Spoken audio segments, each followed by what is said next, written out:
aujourd'hui, parlons-en en tant que dégâts collatéraux. Nous ne sommes pas devant une crise économique qui est créée ou qui est causée par l'économie réelle ou par un conflit géopolitique planétaire. Aujourd'hui, les faits sont en train de se sentir de plus en plus. Vous avez encore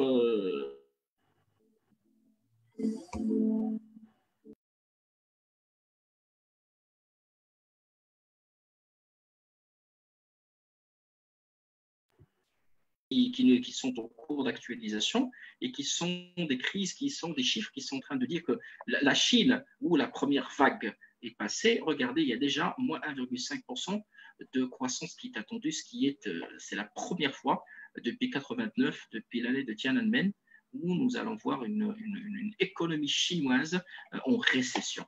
Et là, c'est inquiétant à plusieurs titres.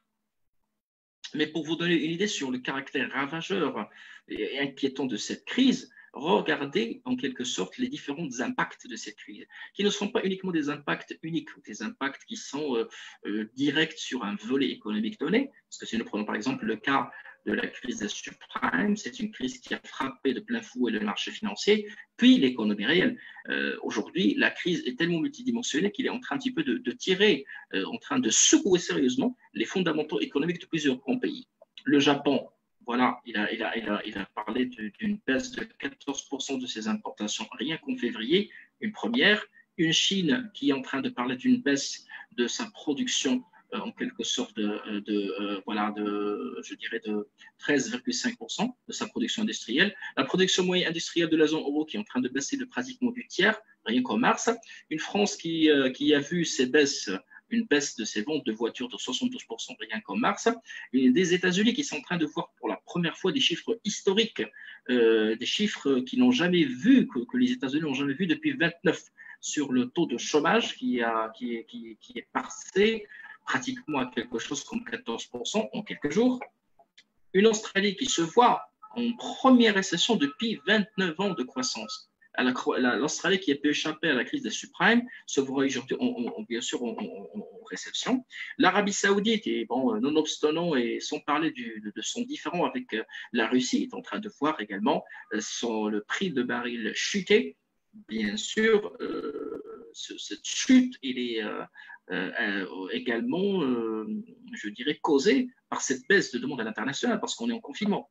Une Afrique du Sud qui a vu sa monnaie locale chuter de moins de 14%, et une Brésil qui a vu sa capitalisation boursière et sa bourse baisser de pratiquement du tiers. Et je peux vous dire qu'aux États-Unis, comme au niveau de Brésil, la crise ne fait que commencer et les répercussions vont encore continuer pendant des mois. D'où, voilà, une évolution du PIB sur le plan international qui est très inquiétante. Remarquez avec moi, pour le cas du monde, les pays avancés, les États-Unis, la zone euro et les pays émergents. C'est peut-être la chance d'être, je dirais, moins développés, enfin pas sous-développés, c'est méchant, mais vous remarquez que les pays en voie de développement émergents vont souffrir, mais moins que les autres pays sur le plan international. Alors, la grande question est, pourquoi ? Lorsque nous voyons ici les emplois menacés par secteur, en commençant par le commerce de détail et en finissant par l'agriculture, en quelque sorte, nous voyons également que cet impact qui n'est pas aussi en quelque sorte négligeable. Il pourrait être faible, mais il est très, très élevé sur l'industrie manufacturière, sur l'immobilier, sur l'hébergement et la restauration, qui sont les secteurs de tourisme, ce n'est pas rien, parce que des secteurs qui emploient le plus que d'autres secteurs. Donc, nous allons avoir une crise internationale en matière, bien sûr, de sauvegarde bien sûr, d'emploi et de sauvegarde des postes d'emploi, ce qui nous ramène à la grande question. Qu'est-ce qui nous a amené à cette situation? La situation, elle est due principalement par des décisions de souveraineté. Lorsque les nations décident de fermer leurs frontières, de restreindre la mobilité des personnes et bien sûr de la marchandise ou des marchandises, c'est des décisions de souveraineté. Ce n'est pas des décisions qui sont économiques. Et de ces décisions, bien sûr, le problème de mobilité, la fermeture des structures économiques de production, c'est tout simplement un arrêt de la production, un arrêt de la croissance, un arrêt de la création de valeur ajoutée et un arrêt de la création de richesses de cours. Remarquez ici, ce qui inquiète beaucoup, c'est une croissance chinoise à moins de 4% en 2020. Pour la Chine, les choses se décident de plus en plus. La Chine ne va pas trouver de clients. La Chine, en essayant un petit peu de s'en rattraper, va certainement se retrouver devant une économie qui est internationale, qui est très, très, très lourdement touchée. La Chine, qui doit venir au secours de ses opérateurs économiques, de ce fait-là, nous attendons une croissance de PIB qui est négative. Ça, c'est à l'échelon international. Par rapport au Maroc, je vais commencer par les bonnes nouvelles. La valeur ajoutée agricole devrait en quelque sorte devrait limiter, même s'il est négatif, parce que nous attendons à une année agricole qui n'est pas aussi, je dirais qui n'est pas aussi rassurante. Nous sommes toujours en train d'attendre les chiffres, mais c'est une année qui commence timidement sur le plan agricole, que nous attendons à une valeur ajoutée, certes négative, mais c'est tout à fait normal par rapport à une croissance, à une année de production agricole qui est moyenne. Ce qui fait aujourd'hui que la valeur ajoutée ne va pas tirer vers le haut, une croissance économique en agriculture qui va chuter à moins 8% presque. C'est une première depuis 25 ans, depuis 1994, l'année qui a été qualifiée de l'année de la catastrophe nationale. Ici, nous sommes devant des chiffres qui sont très inquiétants. L'économie marocaine devrait ne pas croître, ça c'est sûr. Nous devrions avoir une récession, ça c'est sûr. Mais les proportions sont des proportions qui sont très, très, très, très inquiétantes. Et malheureusement, tous les tissus vont être touchés. Normalement, et notamment le tissu qui est bien sûr industriel. Et comme vous pouvez le voir, de l'agriculture, de l'agroalimentaire, au textile, aux industries de transformation, aux chimies, aux industries, tout ceci devrait vraiment, en quelque sorte, subir de plein fouet la crise. Un secteur du BTP qui est en chute libre, moins 10%. Un secteur de la restauration qui est également en chute, qui va subir moins de 12%, le secteur de l'hôtellerie, de la restauration. Une valeur ajoutée également des transports qui est à moins de 8% également. Donc, c'est quelque chose aussi qui inquiète à plusieurs titres. Un secteur qui a pu s'en sortir, qui a pu toujours tirer son épingle du jeu, le voilà en train de chuter. Un secteur de la communication qui, contrairement à ce qu'on pourrait penser, après, même avec le confinement et tout ce que vous êtes en train de voir, c'est un secteur qui, à peine, va pouvoir grimper, va pouvoir vraiment grandir à hauteur de 10%, alors qu'on s'attendait à plus. Et pour vous dire que ce n'est pas ce secteur qui va tirer vers le haut l'économie nationale. Et donc, la grande question, est-ce que va-t-on continuer à gérer notre économie nationale avec les mêmes paradigmes? Et est-ce qu'on va toujours continuer à penser export, expansion, ou va-t-on tout simplement se contenter de la croissance et de la demande intérieure? Que va changer la crise du Covid dans la destinée de l'économie marocaine et de l'entreprise marocaine? C'est la grande question qui se pose aujourd'hui. Et là, c'est un vrai défi pour, bien sûr, la commission spéciale pour, bien sûr, le nouveau modèle de développement. Et voilà une mauvaise nouvelle. C'est la consommation des ménages qui va chuter. Si nous voulons aujourd'hui se baser sur la demande intérieure, j'ai peur que cette dernière ne soit pas au meilleur de ces états, parce qu'on s'attend à une baisse de la demande de moins 6%, ce qui est catastrophique pour une économie telle que la nôtre, qui certes se veut une économie qui est exportatrice, mais qui est restée structurellement dépendante de, bien sûr, la demande intérieure. Et nous voilà avec moins de 6%. Avec, bien sûr, une chute de l'épargne. Et il ne faut pas s'attendre trop, en répondant toujours à la grande question, est-ce qu'on peut compter sur l'export? Regardez les chiffres, c'est la première fois que nous sommes en train de voir ces chiffres qui sont horribles. Moins de 9% de baisse attendue en matière d'export en 2020. Donc, on ne va pas pouvoir se rattraper, ni grâce à la demande intérieure, ni grâce à l'export. Est-ce que les finances publiques pourraient faire quelque chose? Est-ce que nous pourrions nous attendre à un rôle de l'État? Avec un solde budgétaire qui est dans le positif, ce qui est un chiffre qui ne veut rien dire, et qui veut tout simplement dire que l'État fonctionne à moitié, nous voilà devant des recettes qui ont chuté, rien qu'entre mars 2019 et 2020, de pratiquement 3 milliards, avec des dépenses qui ont flambé, en passant de 7 milliards, 7,8 milliards, à 14 milliards. Et un solde budgétaire qui passe de moins 53 milliards à moins 240 milliards. Ça veut dire l'impact dur qu'est en train de subir bien sûr, le budget de l'État, ce qui veut dire tout simplement que toutes les, je dirais, les hypothèses budgétaires sont à remettre en question et que nous acheminons vers une loi de finances qui est rectificative.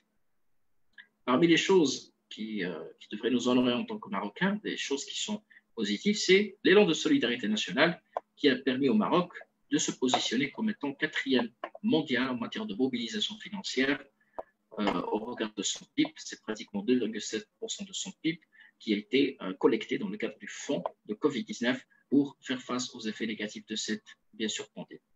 Ça, c'est tout simplement ce que j'ai expliqué depuis tout à l'heure, c'est un petit peu l'impact sur l'entreprise. Que peut-on dire aujourd'hui de ce que l'État a pris comme décision en la matière?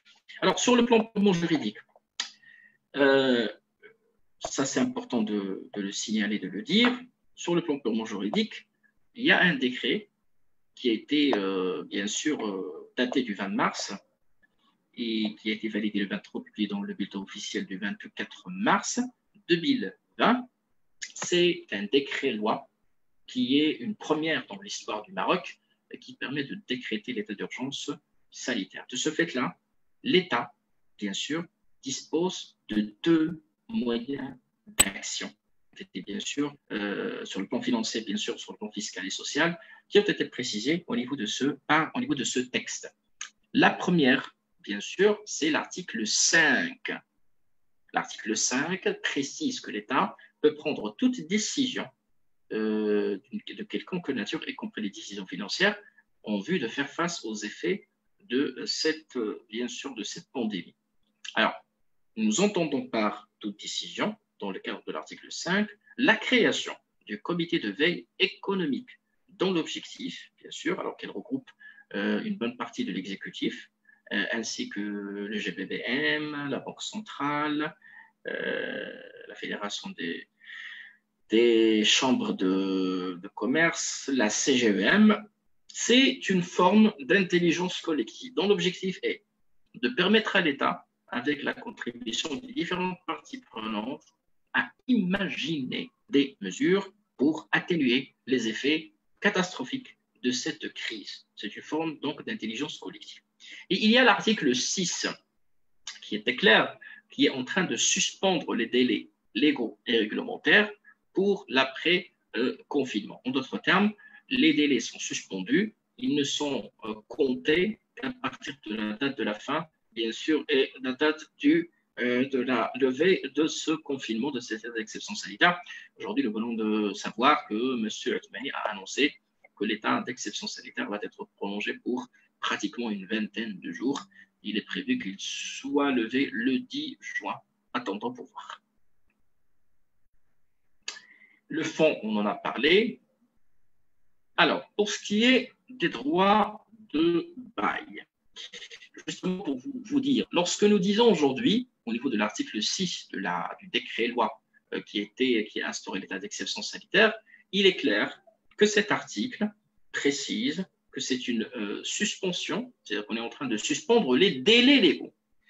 Et ceci n'annule pas, ne supprime pas les engagements. Donc les engagements restent. Par rapport au droit de bail, il y a une jurisprudence, c'est la décision royale d'exonérer bien sûr les personnes qui occupent des biens appartenant au habous des droits au bail et des loyers. Mais c'est une jurisprudence. Et nous parlons bien de biens qui appartiennent à l'État. Ce n'est pas des biens qui appartiennent aux propriétaires. C'est des biens qui appartiennent à l'État. Donc l'État a pris la décision de renoncer au loyer tout au long de la période de l'exception sanitaire. Mais le privé, non. Rien aujourd'hui n'oblige quelqu'un du privé à renoncer à son dû. Mais je vais arriver à la fin à une conclusion, à une recommandation en la matière. Alors, pour ce qui est de la fiscalité, on en parle. Première chose qui devrait rassurer le chef d'entreprise. Première chose qui est rassurante, c'est que tout simplement, les ATD et les contrôles fiscaux. Les ATD, pardon, et les contrôles fiscaux ont été suspendus. En d'autres termes, les avis à tiers détenteurs et les contrôles fiscaux, au titre bien sûr de cette période, ont été suspendus. Ça, c'est un bon signe parce que c'est un peu compliqué, c'est un peu inapproprié d'en parler dans cette période. Parce que l'ensemble des sociétés sont en confinement, pratiquement sont en confinement, la mobilité est compliquée, les ressources financières sont sous haute pression, donc l'État il a pris quand même une décision qui est très louable d'arrêter les contrôles fiscaux et les ATD. Par rapport bien sûr aux obligations fiscales, et là bien sûr il y a de l'arbitrage à faire, et nous allons revenir sur ce sujet bien fiscal pour des recommandations à émettre à l'intention des chefs d'entreprise, c'est que l'État a décidé en vertu de l'article 5, parce que vous vous rappelez qu'il y avait eu plusieurs lectures de l'article 5 et de l'article 6. L'article 5 dit que l'État, précise que l'État peut prendre toute décision de caractère financier, à caractère financier. Donc, dès lors que l'article 5 est cadré institutionnellement par le comité de veille, ce comité a pris la décision comme suit. Pour les contribuables ayant plus de 20 millions de dirhams de chiffre d'affaires réalisé en 2018, je répète 2018, pour qu'ils puissent déposer leur bilan en 2019, ils sont dans l'obligation de déposer dans les délais légaux, à savoir le 31 mars pour les personnes physiques, morales, pardon, et le 31 avril pour les personnes physiques.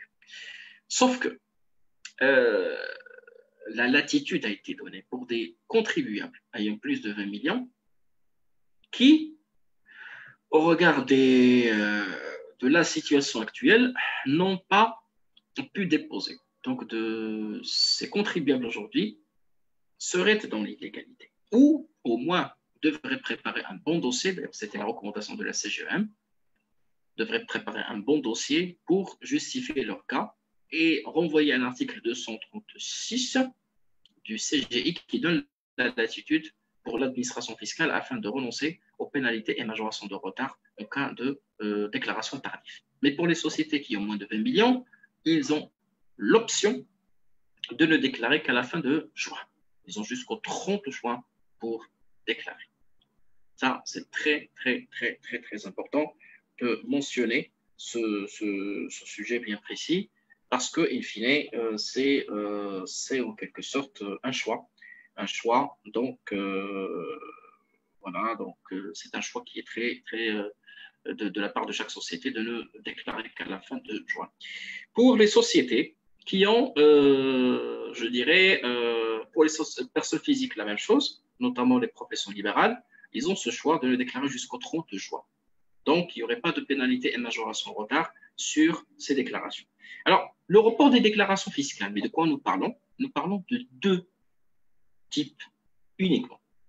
Nous parlons de la déclaration de l'IS et nous parlons de la déclaration de l'IR professionnel. L'IS salarial, niet. L'IS salarial, il est dû. Vous allez me dire que certaines sociétés ont décidé de ne pas déclarer par rapport à ceci, par rapport à cela. Donc, moi, je vais vous dire, personnellement, ceci ne tient pas. Ceci ne tient pas parce que ces sociétés-là, qui ont décidé, bien sûr, de ne pas, je dirais en quelque sorte, de ne pas déclarer de l'IR salarial parce qu'ils n'ont pas versé des salaires, ils doivent tout simplement déclarer néant. Ils doivent au moins déclarer néant parce que c'est la déclaration, il est dû. La TVA, la même chose. Sachant que la TVA, comme vous le savez, c'est une TVA qui est annuelle et que rien n'empêche sur le plan technique qu'il y ait des flottements et que rien n'empêche sur le plan technique de pouvoir se rattraper par la suite, par rapport bien sûr à des flux qui n'ont pas été déclarés. Mais donc, les autres déclarations sont dues. Alors, sur ce volet bien précis, par rapport aux taxes locales, il y a eu une circulaire de la part du ministère de l'Intérieur par rapport bien sûr aux taxes locales. Cette circulaire qui a été reçue, il devrait dater du 11 mai 2020, et il a précisé que pour l'ensemble des taxes locales, il y a lieu de les percevoir en retard et de ne pas appliquer des pénalités de majoration de retard, sauf pour les 3 taxes locales gérées par la DG. Nous parlons de la taxe professionnelle, la taxe d'habitation et les taxes de services communaux. Donc, ces taxes-là, comme vous connaissez très bien, demeurent la page de la DGI et ils n'ont pas bénéficié d'aucun report. Ce qui fait que la taxe sur les services communaux qui est due au 31 mai, il est dû au 31 mai, jusqu'à nouvel ordre, jusqu'à nouvelle décision. La taxe professionnelle qui est due pour fin juin, il est dû pour fin juin. Enfin, en tout cas, jusqu'à nouvel ordre. À moins qu'il y ait vraiment une autre décision. Mais là, c'est pour vous dire qu'il ne faut pas faire l'amalgame, en quelque sorte. Ce que j'ai dit ici, c'est tout simplement les résultats, je dirais la déclaration sur le résultat qui sont reportés jusqu'à 30 juin. Mais pour les autres déclarations, rien, aucun changement n'a été, enfin bien sûr, sans parler bien sûr des contrôles fiscaux, mais pour les autres obligations, aucun changement n'a eu lieu. Donc, aucun changement n'a eu lieu. Et de ce fait-là, ils sont dus selon le calendrier qui est bien sûr précisé par la loi. Pour les dispositions sociales, alors là, j'aimerais bien revenir sur en quelque sorte ce que dit le droit du travail en matière d'obligations. Sachez aujourd'hui que la problématique majeure en matière d'obligations sociales, il y en a 2 types, les obligations qui touchent la relation de travail et je dirais les obligations qui touchent la couverture sociale ou les aspects sociaux. Alors pour la relation de travail, sachez aujourd'hui que la loi des finances, le code du travail n'empêche pas et je dirais en quelque sorte, n'interdit pas qu'un salarié puisse consommer son congé en de telles périodes. Parce qu'aujourd'hui, il faut dire que la sauvegarde de l'emploi, et c'est plus important aujourd'hui que toute autre considération. Nous ne sommes pas dans une situation qui est normale pour qu'un salarié s'attache à son droit de congé. Aujourd'hui, comme vous le savez, les droits de congé se font consommer parce que l'entreprise compte énormément pour l'après-déconfinement, c'est-à-dire l'après-confinement, pour se rattraper. Et de ce fait-là, venir par la suite pour réclamer des congés, alors que la période du confinement était une période qui était de sous-production, à moins que nous puissions parler aujourd'hui de procédures de travail qui sont, je dirais, bien rodées. Ce qui fait aujourd'hui que c'est une grande question qui se pose. Donc aujourd'hui, rien n'empêche que les salariés renoncent à leur congé par rapport à cette période-là ou à consommer une partie de leur congé dès lors qu'il y a un impératif de service où il y a une entente. Mais là, nous parlons d'une entente et d'une acceptation expresse, bien sûr, du salarié. Il y a également ce que nous appelons la RTT, la réduction temporaire du temps du travail. La réduction du temps du travail. La RTT, il permet de réduire le temps du travail dès lors qu'il n'y a pas assez de volume. Et en quelque sorte, c'est factuel. Hein, c'est factuel, donc c'est quelque chose qui est bien sûr à décider en commun accord avec, bien sûr, en quelque sorte, entre le salarié et son employeur, cette réduction de temps partiel ou le travail à temps partiel, il permet tout simplement d'apporter une solution juridique et technique à ce sujet, en quelque sorte, le sujet qui est lié bien sûr à cette période de sous-activité ou bien sûr cette réduction de temps de travail est la seule solution pour sauvegarder l'emploi dans une période où la mobilité se fait difficile, où les conditions de travail pourraient être difficiles, ou peut-être que la société ou le business model de la société ne prévoit pas bien sûr un mode de travail complet en ces périodes. Sachant que nous parlons bien de sociétés qui pourraient continuer à travailler, qui n'ont pas de restrictions de travail. Et ces sociétés qui ont des restrictions de travail sont bien énumérées c'est les sociétés qui ont été citées dans le cadre de communiqués du ministère de l'Intérieur ou des sociétés qui ont arrêté tout simplement de travailler.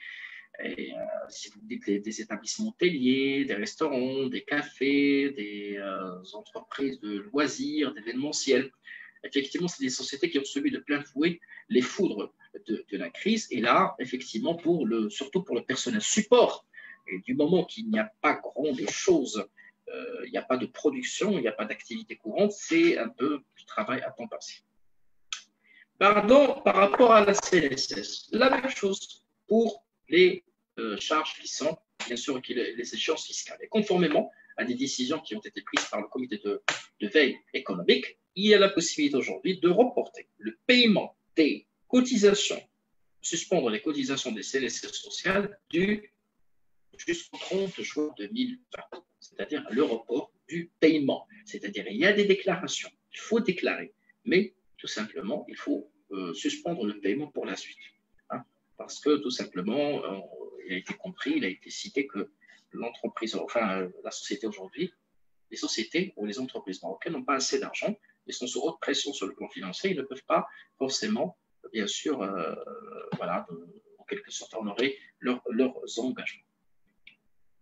Maintenant, pour les indemnisations. L'indemnisation, c'est le fameux site Covid-19 que vous devriez tous connaître. Alors, il y a eu mars 2020, donc la distribution des 1000 dirhams.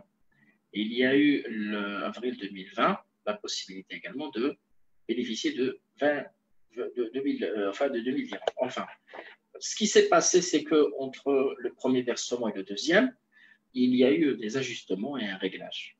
Un réglage bien sûr, je dirais en quelque sorte, des conditions d'éligibilité. Et pour bénéficier de cette mesure, c'est toujours l'employeur, ce n'est pas l'employé. Donc l'employeur ne se déplace pas, ne remplit pas de papas, il ne fait rien. C'est l'employeur qui fait ce travail. Je le redis, c'est l'employeur qui doit faire ce travail, qui est un travail bien sûr qui est très, en quelque sorte, un travail qui est électronique.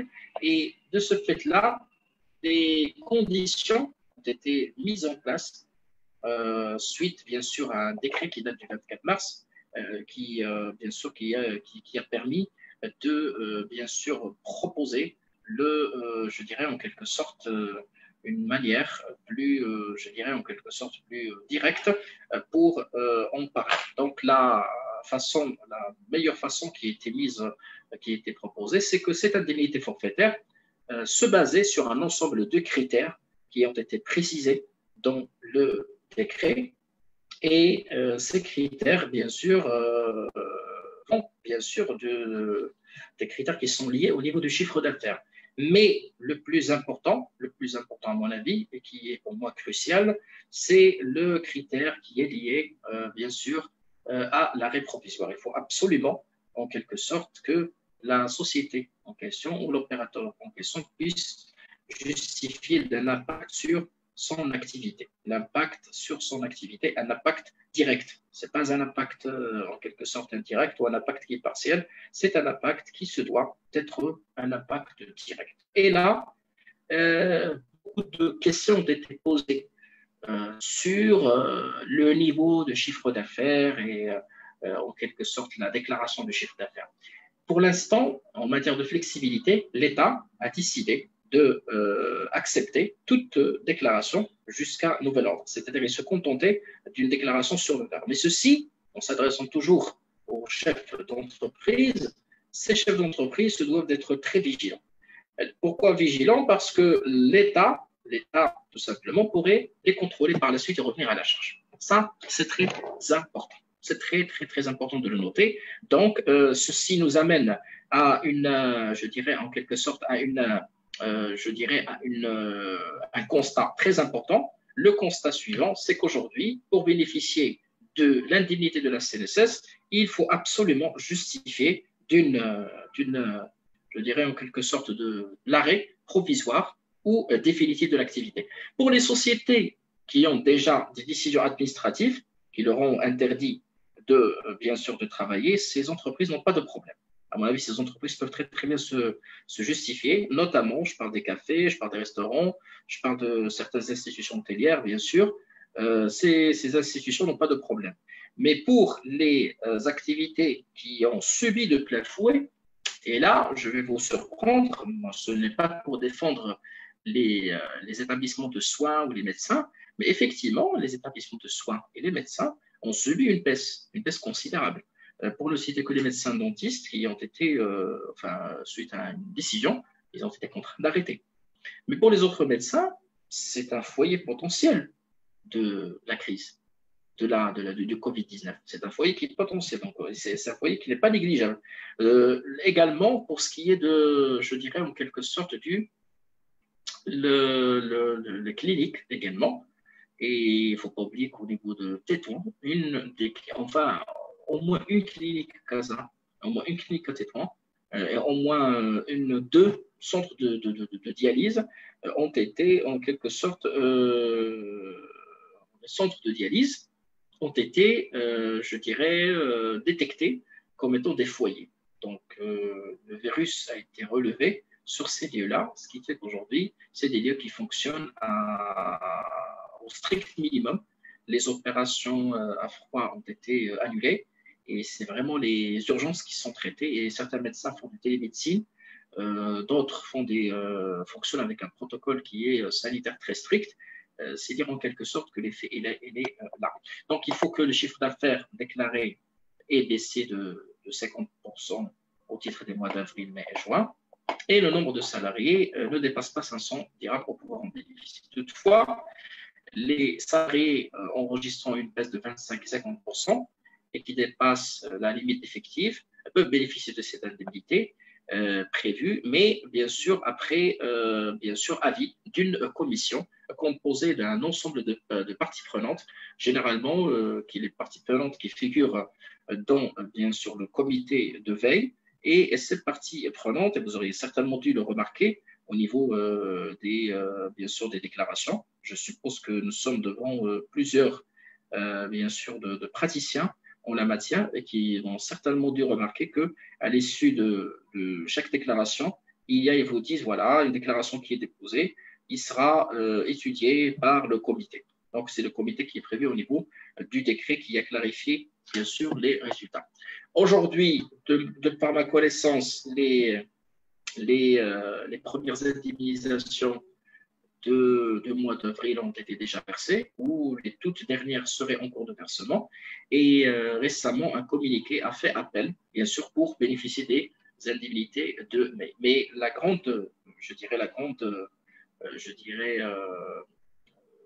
le grand conseil à donner aux entreprises, c'est de faire attention à leur chiffre d'affaires et de faire attention à leur comptabilité. Parce qu'ils s'engagent sur un chiffre d'affaires et ce chiffre d'affaires, il est engageant en quelque sorte pour leur comptabilité. Il faut qu'ils fassent très attention. C'est quelque chose qui les engage et que quelque part, s'ils ne bénéficient, s'ils ne respectent pas scrupuleusement, ils ne justifient pas scrupuleusement, je vais y arriver par rapport à la dernière partie qui est très importante, je vais arriver à la partie recommandation, s'ils ne documentent pas, ils ne formalisent pas ces critères, même si ce n'est pas demandé et qu'on se contente d'une déclaration sur l'honneur, par la suite, sait-on jamais, d'ici 1 an, 2 ans, 3 ans, un audit ou un contrôle pourrait être enclenché pour s'assurer du respect de ces conditions. Ce qui va amener à mi-chemin à une indemnité. C'est un petit peu une indemnité qui est prévue au niveau du Code général des impôts. C'est une indemnité pour assistance à la famille accordée aux salariés en arrêt de travail. En d'autres termes, les salariés qui sont en arrêt de travail, qui ont été déclarés pour bénéficier de l'indemnité de la CNSS, peuvent bénéficier d'une indemnité complémentaire. Comme vous le savez, l'indemnité de la CNSS, c'est une indemnité qui est limitée en termes de temps, en termes de montant. Alors, pour pouvoir éventuellement apporter un complément je dirais, financier, pas un complément de salaire, je dirais le salarié en arrêt de travail, pas en congé, pas en RTT, en réduction temporaire, il est en arrêt, doit être en arrêt de travail, bénéficie d'un complément de salaire qui est déductible à hauteur de 50% du salaire, déductible de l'IR à hauteur de 50%, conformément à l'article 57 du Code général des impôts. Cette indemnité, bien sûr, doit obéir à un rituel déclaratif en passant par le eSimple, c'est-à-dire en passant par la plateforme digitale Simple, qui permet bien sûr de prendre en charge les déclarations mensuelles pour les personnes qui ont bénéficié de ce complément d'indemnité. Donc, il faut prendre à tâche pour les personnes, pour les chefs d'entreprise avec leurs conseils, notamment les comptables et leurs experts comptables, alors parce qu'ils ont la main pour respecter ce formalisme. Et il ne faut pas oublier que l'administration se réserve le droit de contrôler par la suite. Donc, il faut formaliser cette situation. Alors, rapidement, pour la partie financière et bancaire, il y a bien sûr le communiqué de groupement qui a permis à l'ensemble de ces entreprises d'avoir en quelque sorte la possibilité de reporter sans pénalité, ni majoration, ni frais, mais deux choses demeurent dues, je dirais, sur le plan technique, sur le plan juridique et légal. Je n'évoque pas la partie éthique. C'est la partie des intérêts intercalaires. Ils sont dus. Ils sont dus. Les intérêts intercalaires et les assurances sont dus. Pour les raisons techniques que vous connaissez, l'assurance court et continue à couvrir et continue à produire ses effets. Je parle d'assurance crédit. Et bien sûr, les intérêts intercalaires du moment que le taux directeur n'a pas été baissé à 0, il est toujours à 2%, bien sûr, et de ce fait-là, il y a bien sûr toujours la possibilité de demander le loyer d'argent de la part des banques. Donc là, les intérêts intercalaires pour les salariés, pour les crédits à la consommation vont être supportés par les banques et par la place bancaire, mais pour le reste, non, rien n'a été décidé à ce stade.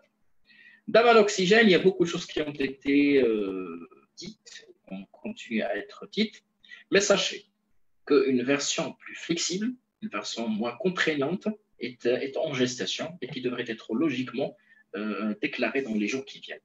Et pour rappeler, Daman Oxygène, c'est une formule qui permet à des sociétés de financer leurs BFR, leurs besoins, bien sûr, en fonds de roulement, en temps de crise, par des crédits bonifiés à 4%, payables et remboursables avant la fin de l'année, et avec production, bien sûr, d'un ensemble justificatif des dépenses en question. Mais compte tenu, bien sûr, des tracasseries administratives, il a été décidé, tout simplement, de revenir à la charge au niveau du comité de vie économique et de faire le nécessaire par la suite. Alors, moi, j'aimerais bien parler des perspectives et enseignements du post-Covid, avant de revenir, bien sûr, sur les autres enseignements. Tout d'abord, à mon avis, le plus important, à mon avis, c'est à mon avis, hein, je le dis, je le redis, c'est l'importance majeure que revêt désormais le risk management. Aujourd'hui, le risk management, c'est quelque chose de très, très, très, très, très, très important. Nous ne pouvons plus négliger le risk management. Donc, je vais être un peu plus cru. Je ne vous demande pas d'avoir une politique de risk management. Je ne vous demande pas d'avoir une cartographie des risques. Je ne vous demande pas de faire du risk management un département ou une direction. Je ne vais pas vous demander plus que de prendre en considération la gestion des risques comme étant un impératif de gestion. Je dis la gestion des risques, c'est-à-dire la gestion des risques comme étant un impératif de gestion.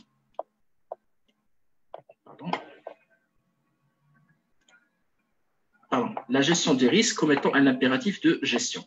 Donc, de ce fait-là, lorsque je vous demande, pardon, parce que... Après, vous avez arrêté le partage de votre écran? Vous me dites, non, justement, j'ai quelque chose qui ne marche pas. Attendez, je vais essayer. Attendez, est-ce que maintenant c'est bon? Oui. Ah, super. Alors aujourd'hui, lorsque je dis que j'ai des... Vous dites? Si je peux me permettre, alors pour les questions et les interventions, on laisse ça à la fin? Oui, je préfère. Voilà, comme ça, je vais répondre à toutes les questions. Mais je termine dans pas longtemps, parce que je suis vraiment dans l'atterrissage. Alors, le risk management aujourd'hui, c'est impératif. Impératif, impératif, impératif. Donc aujourd'hui, toute gestion future, toute gestion qui se respecte, toute gestion qui se veut efficace, se doit absolument être une gestion, je dirais en quelque sorte, une gestion basée sur la gestion des risques, par la force des choses. Il ne peut pas aujourd'hui ignorer la gestion des risques parce que l'enseignement, il est majeur. Nous ne sommes plus dans une stress test, nous sommes dans devant une stress situation, c'est-à-dire nous sommes en pleine crise. Et qu'aujourd'hui, en quelque sorte, c'est-à-dire il n'y a aucun prétexte pour négliger désormais la gestion de risque, avoir une cartographie de risque, avoir une gestion de risque qui est formalisée, n'est plus un luxe. Par ailleurs, la diversification, c'est une stratégie aujourd'hui. Pourquoi la diversification? Parce qu'aujourd'hui, il ne faut plus mettre les œufs dans le même panier. Et lorsque je dis diversification, je peux être monosegment et diversifié. Je peux être monosegment et diversifier mon marché. Je peux avoir un seul et unique marché marocain, mais diversifier mes produits. Je peux avoir un seul et unique produit, mais diversifier, je dirais, ma présentation, ma présence sur le plan local, sur le plan régional. Je peux avoir un même produit, mais diversifier mes segments, mes niches, haut de gamme, moyen gamme. C'est-à-dire, l'idée aujourd'hui, c'est de dire que la diversification aujourd'hui, c'est un impératif majeur, c'est un impératif qui est important, c'est un impératif qui est vital pour que vous puissiez limiter les dégâts à l'avenir, parce que ça devient une stratégie de survie pour absorber les chocs. C'est un moyen pour absorber les chocs et pour survivre et pour assurer la viabilité du business. J'ai peur personnellement qu'une partie de notre tissu entrepreneurial disparaît parce qu'il ne va pas pouvoir survivre. J'ai peur d'une partie de notre tissu entrepreneurial ne puisse pas redémarrer. J'ai peur qu'une partie de notre tissu entrepreneurial ait déjà perdu confiance parce qu'il ne va pas pouvoir survivre au choc culturel du Covid-19.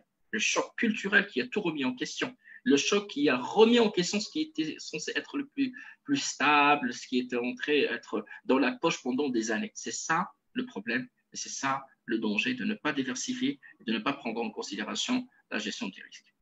Maintenant, les points de vigilance. Tout d'abord, il faut commencer par une évaluation individualisée, puis des évaluations qui sont sectorielles de la crise.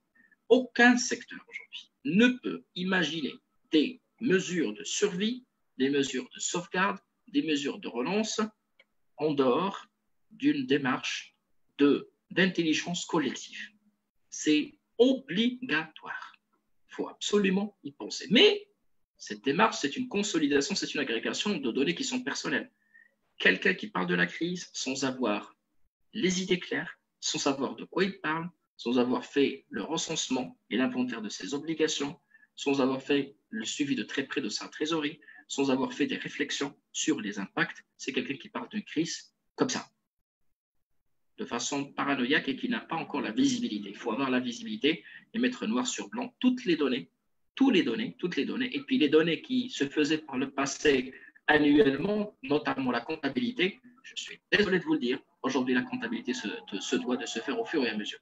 Et qu'un bon entrepreneur se doit aujourd'hui de chercher des situations qui sont mensuelles, des situations qui sont au fur et à mesure pour qu'il puisse piloter. Mais attendre la fin de l'année 2020 pour avoir une gifle, ben je le déconseille. Deuxième, c'est l'impact d'investissement post-Covid-19. Il faut y penser dès maintenant.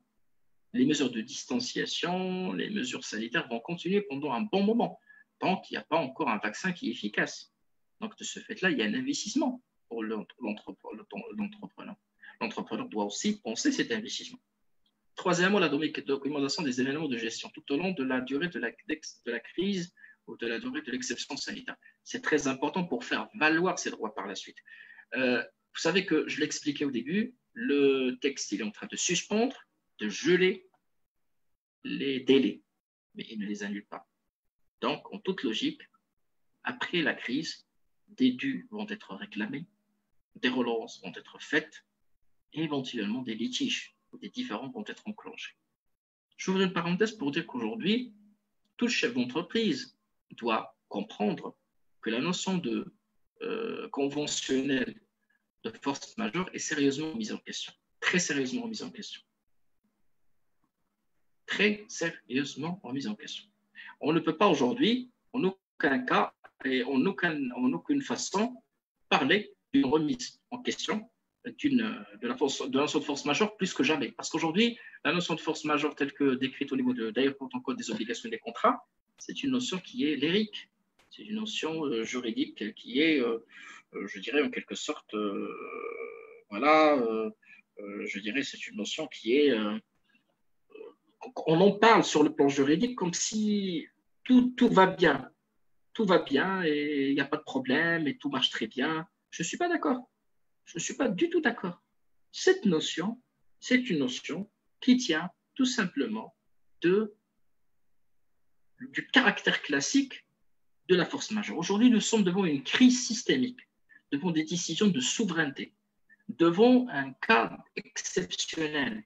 Ce n'est pas un cas. Parce que si vous dites à quelqu'un force majeure, il vous dit aujourd'hui, je n'arrive même pas à exploiter. Et là, je vais parler un petit peu des baux professionnels. Nous sommes devant une situation qui est incroyable, qui est inédite.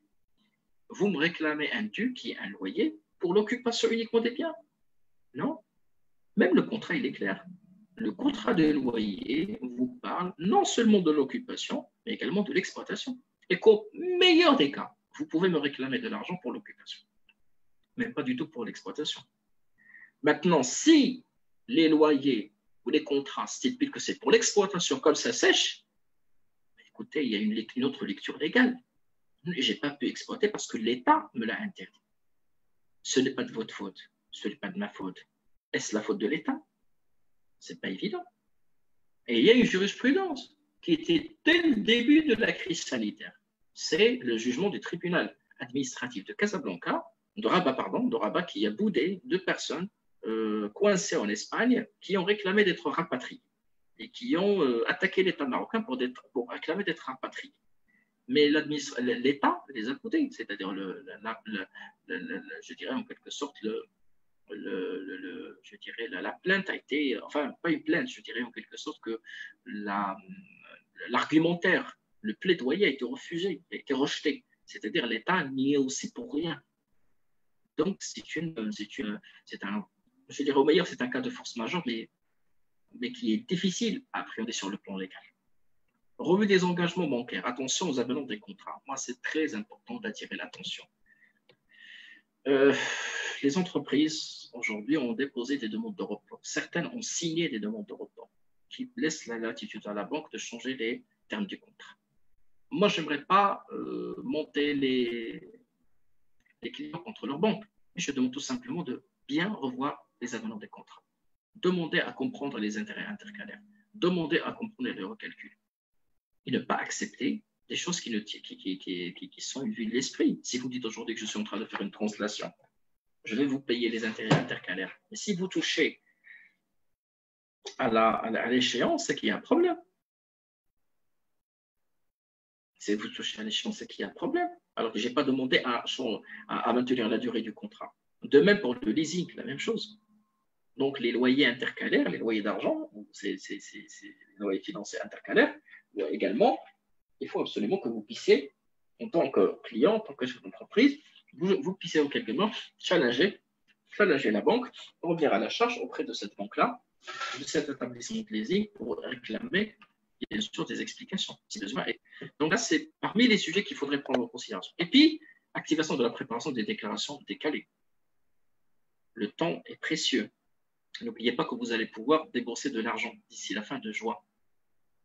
Si vous n'avez aucune idée sur le montant de l'impôt, ça c'est grave, parce que par la suite, vous allez avoir des problèmes à honorer vos engagements.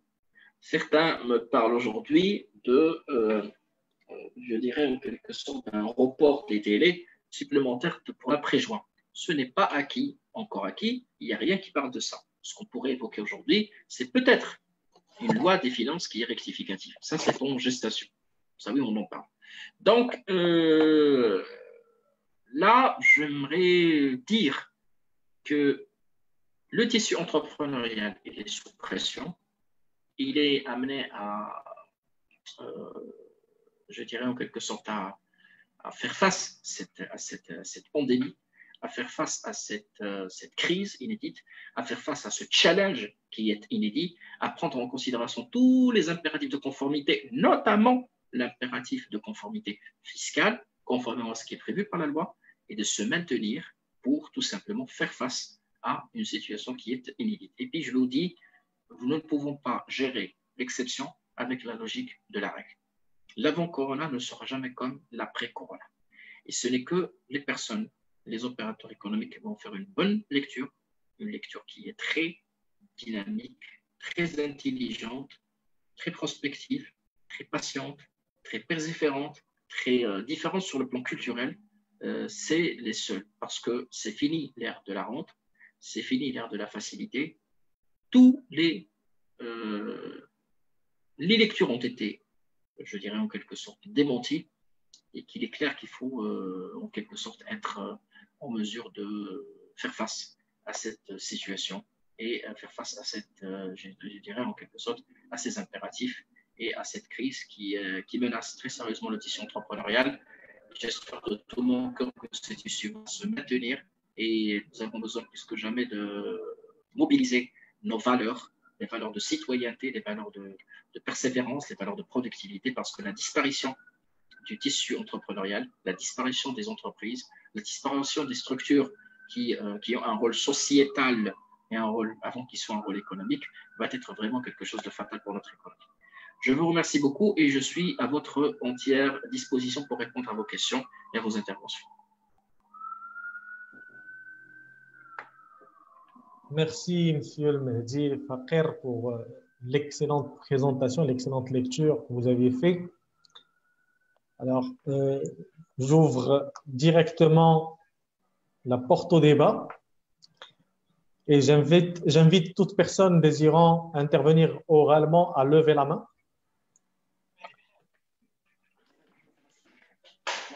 Sinon, pardon?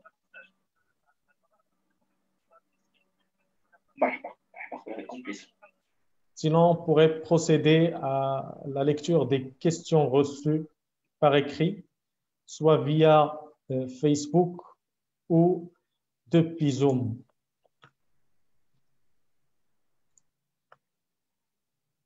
Et je prends la première question.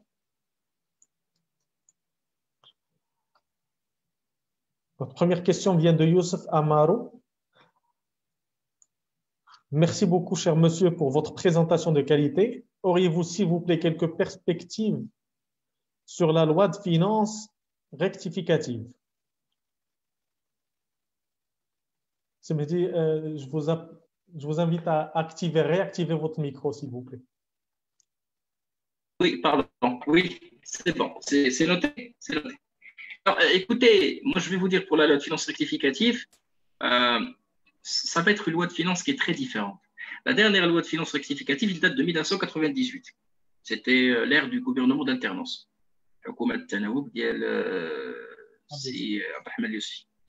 À l'époque, la raison, c'était une raison politique. Donc, une loi de finances, c'est une loi qui se doit d'être une loi des finances avec une orientation politique. Mais là, nous sommes dans une situation qui est inédite. Techniquement, la loi des finances pourrait être contournée. On peut très très bien, techniquement, ne pas avoir besoin de loi de finances. Techniquement. Pourquoi? Parce qu'au niveau de la loi de finances, il est toujours écrit et le gouvernement est autorisé à prendre toutes les dispositions. On vote une loi de finances, mais on donne toujours la latitude au gouvernement pour agir dans l'intérêt des finances publiques. Et on peut, à travers des décrets-lois, conformément à l'article 5 et l'article 6 de la loi décret ayant décrété l'état d'urgence sanitaire, agir sur les finances publiques. Tout revoir en question, tout remettre en question, mais il faut toujours un habillage politique, parce que nous sommes quand même un pays d'institutions. Vous avez remarqué quand même, par respect aux institutions et par respect à l'expérience démocratique, les ministres se sont défilés, se sont succédés pour expliquer, ministre des Finances, ministre de l'Emploi, le chef du gouvernement aujourd'hui. Il y a toujours respect pour l'institution parlementaire, parce que nous sommes quand même un pays qui est démocratique, même si on s'explique après la prise de la décision, mais quand même, il y a un minimum de respect pour l'institution. Maintenant, je crois que si de loi de finances il y aurait, il ne mettrait pas beaucoup de temps sur le plan matériel. Mais je crois que les trois impératifs sont clairs. Revoir les hypothèses pour les recettes en essayant de sauver ce qui pourrait être sauvé. et renflouer la caisse de l'État, parce que le fonds ne pas lui seul amortir le choc. Recadrer et rééquilibrer les dépenses de l'État, parce qu'aujourd'hui, beaucoup d'engagements ont été arrêtés, ont été suspendus. Et enfin, c'est le plus important, c'est de faire en sorte que l'action de l'État soit efficace. Ça, c'est le grand dilemme. L'État pourrait, au nom du maintien de l'ordre général, de maintien des équilibres généraux, continuer à verser des aides. Mais ce n'est pas opportun à moyen et long terme. Il faut que l'État puisse sauvegarder le tissu entrepreneurial productif, créateur de richesse et de valeur ajoutée. C'est le plus important.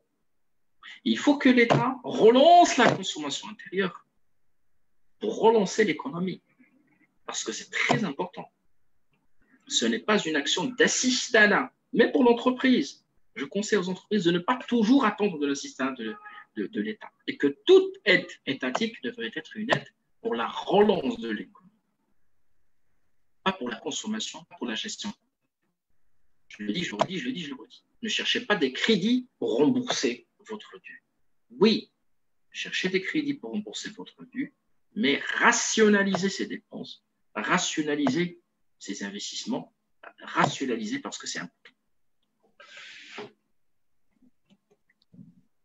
Merci beaucoup, c'est Fakir.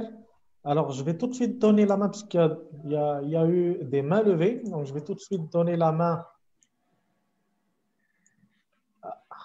Il y a eu des mains levées qu'on a fini par se désister.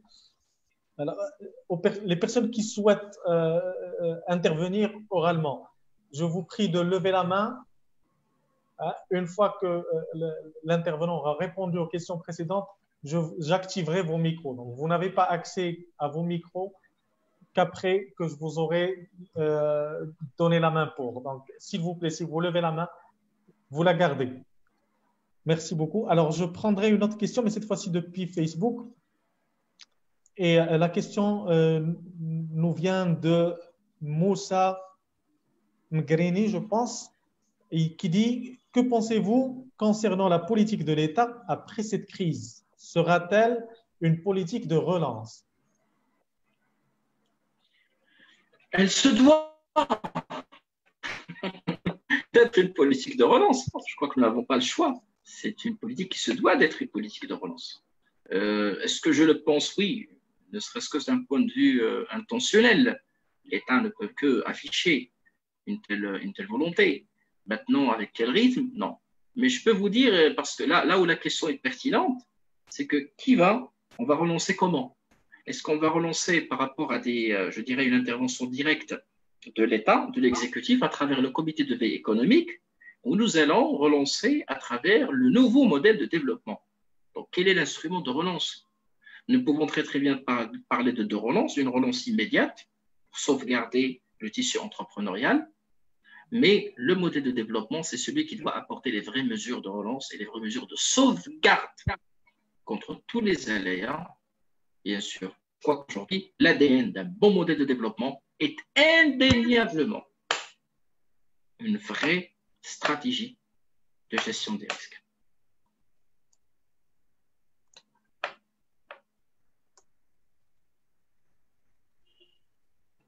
Une autre question? J'en ai pas mal pour vous aujourd'hui. Oui, allez-y, il n'y a pas de souci. Alors, une autre de Facebook. J'ai une question concernant l'IR. Oui. Pour l'IR salarial, alors je pense pas une question. Je vais en prendre une autre, puis je reviendrai vers la question de M. Mohamed Ben Chibti. La première question, je crois, soit j'ai copié qu'une partie de la question, soit, alors je dois revenir. Alors, la deuxième question nous vient de M. Rachid Ben Hussein. Dit: suite à la décision prise du prolongement du confinement de 3 semaines, est-ce qu'il y aurait un nouveau report des échéances de crédit et des charges sociales au-delà du 30 juin 2020? Sinon, comment la régularisation sera opérée, c'est-à-dire par tranche ou d'un seul coup?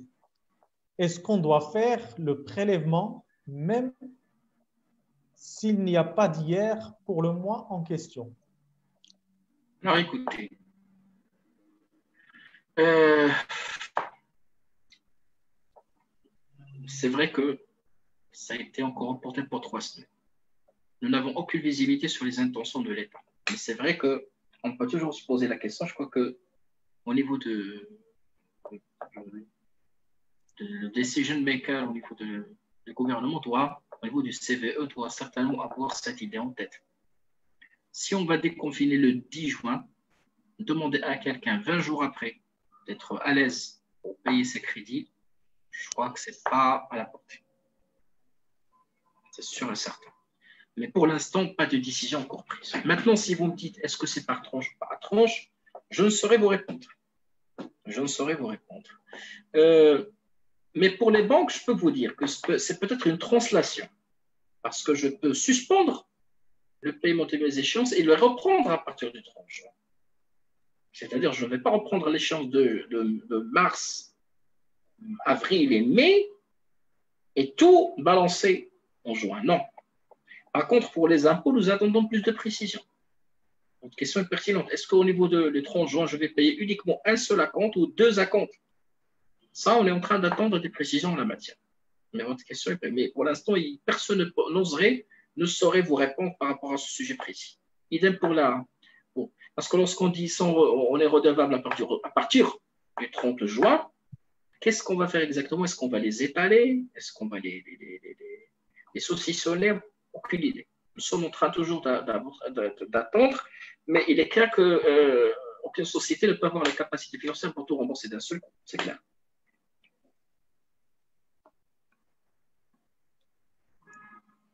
Alors, une autre question, et cette fois-ci depuis Zoom, elle nous vient de Ahmed Harrar. L'aménagement de l'agenda fiscal et social n'ont-ils pas fait l'objet d'une négociation par l'ordre des experts comptables? Moi, certes, je suis expert comptable de formation, je n'oserais m'exprimer au nom de l'instance ordinale, mais ce n'est pas l'instance ordinale qui décide et qui négocie.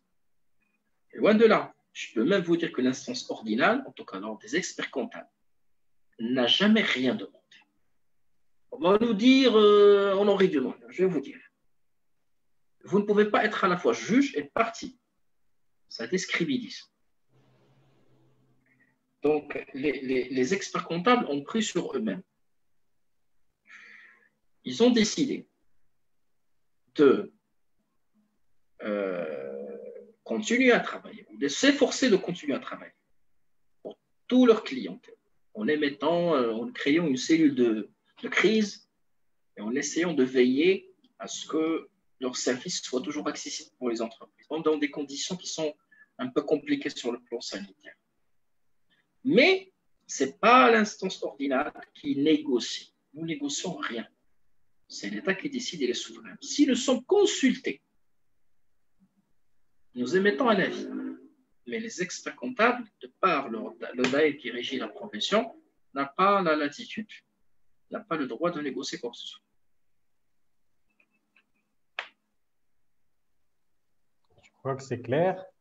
Alors, j'ai M. Farhat Mohamed de Zoom, qui est d'ailleurs présent avec nous, qui vous remercie pour la présentation et il désire poser une question concernant les marchés publics. Il se pose la question suivante. Comment les marchés publics vont-ils être passés et exécutés à l'ère de la pandémie? Écoutez, ce qui est clair aujourd'hui, c'est que tout retard est toléré.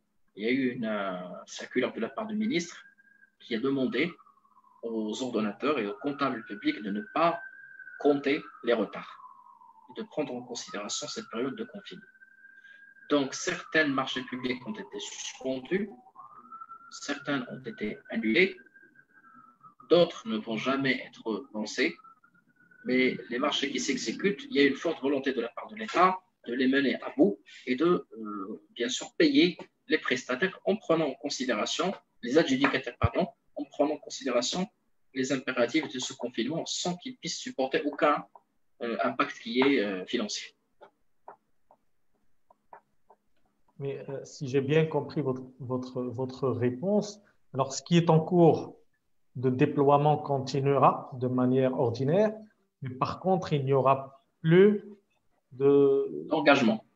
d'engagement. Pas d'engagement nouveau. Alors que Au titre de l'année 2020, les engagements des marchés publics ont été suspendus. Nous savons tous que les marchés publics constituent la plus grande part des investissements. C'est un vrai moteur de relance de l'entreprise en termes de BTP. S'il n'y a pas d'investissement. Non, la commande publique aujourd'hui, s'il n'est pas appuyé financièrement, ne peut pas avoir lieu. Et l'État préfère rééquilibrer ses comptes financiers pour répondre aux urgences et aux besoins qui sont prioritaires. Il ne peut pas continuer à dépenser comme si rien n'était. Il ne peut pas continuer à dépenser alors qu'il n'y a pas de recettes. C'est la planche à billets, c'est la ruine, c'est l'inflation, c'est l'effondrement de l'économie qui serait en quelque sorte la grande menace. Et puis, qui dit l'inflation et l'effondrement de l'économie, il parle d'un programme d'ajustement structurel, il parle de la perte de la souveraineté nationale. Et croyez-moi, première décision, c'est de passer au flottement. Donc, c'est une dépréciation irréversible pour le dirham. Et puis, bien sûr, il y a une augmentation des impôts. C'est aussi simple. Effectivement. Alors, on prend une autre question de M.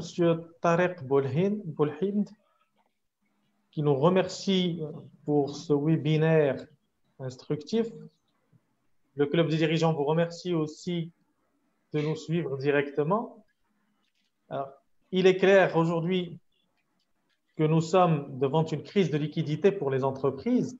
Et il dit, en cas de prolongement du confinement, est-ce que nous risquons d'avoir un phénomène de liquidation systémique de notre tissu d'entreprise lié à la relation client-fournisseur?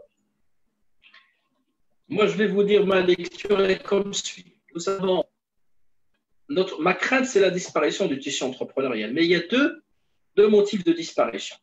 Il y a un motif qui est économique, c'est ce que vous venez de citer. Lorsque les choses deviennent insupportables et insoutenables pour une entreprise, malheureusement, il va mettre les clés sous le présent. Mais il y a l'aspect qui est culturel. Il y a des personnes qui n'arrivent pas à réaliser ce qui se passe et qui veulent tout simplement se retirer des affaires. Ils ne veulent plus continuer à travailler alors que ce n'est pas dans les mêmes conditions. Ils prennent refuge dans l'informel et dans la rente. Et là, il y aurait des personnes qui vont vouloir liquider les entreprises pour vouloir les liquider, sans faire le moindre effort. Mais il y aurait certainement l'hécatombe va avoir lieu. C'est-à-dire on va avoir des chiffres qui sont historiques. Ça, c'est l'attendant. Hein. Ça, c'est quelque chose qui est prévu. Maintenant, jusqu'à quelle proportion, je ne saurais vous répondre. Mais nous attendons. Nous attendons.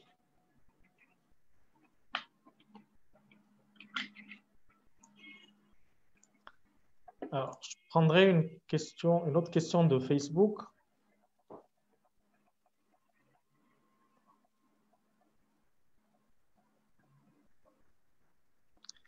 La question de M. Mohamed Ben Chebteh.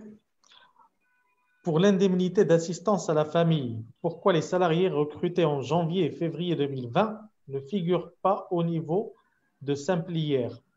Est-ce que cette indemnité est limitée aux salariés ayant été déclarés au niveau de la DTS de 2019? Écoutez, pour bénéficier de l'indemnité de la CNSS, pour arrêt, il faut être déclaré jusqu'à fin février. Jusqu'à fin février, vous étiez déjà déclaré. Votre employeur décide de, en quelque sorte, vous déclarer par la suite. Nous avons eu des cas atypiques, type quelqu'un qui a quitté l'entreprise fin février, qui a rejoint une autre entreprise en mars. C'est compliqué, parce que c'est l'ancien ou le nouveau. C'est les cas que nous avons eus. Mais je ne me rappelle personnellement pas qu'il y a eu un problème d'exclusion technique. Loin de là. Pas que je sache. Maintenant, l'indemnité que vous venez de citer, bien sûr, il est dédié aux personnes qu'on appelle salariés maintenus sans salaire. MSS, c'est les salariés qui ont été maintenus sans salaire. Ils vont bénéficier de l'indemnisation forfaitaire de l'État, plus l'indemnisation de l'employeur, s'il le souhaite bien sûr, qui va être défiscalisé à hauteur de 50% du salaire net. Mais exclure, pas que je sache, parce que les choses sont transparentes sur le plan technique. Moi, je n'ai pas eu le souvenir d'exclusion technique, c'est-à-dire de dire on trouve ou on ne trouve pas. C'est au niveau de Damalcom qu'il va falloir transférer où on vous demande de déclarer Damalcom et transférer les salariés qui n'ont pas bénéficié du Covid, de l'indemnité Covid. Pas plus.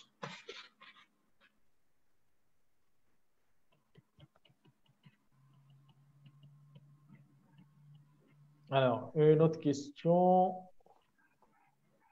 de Salimal Louraïd. Si l'un de nos clients nous verse une somme d'argent au mois de juin pour des actions qui ont été réalisées à partir de janvier, sachant que le marché est en arrêt depuis le 15 mars, est-ce que cela nous causera un problème? À quel niveau le problème?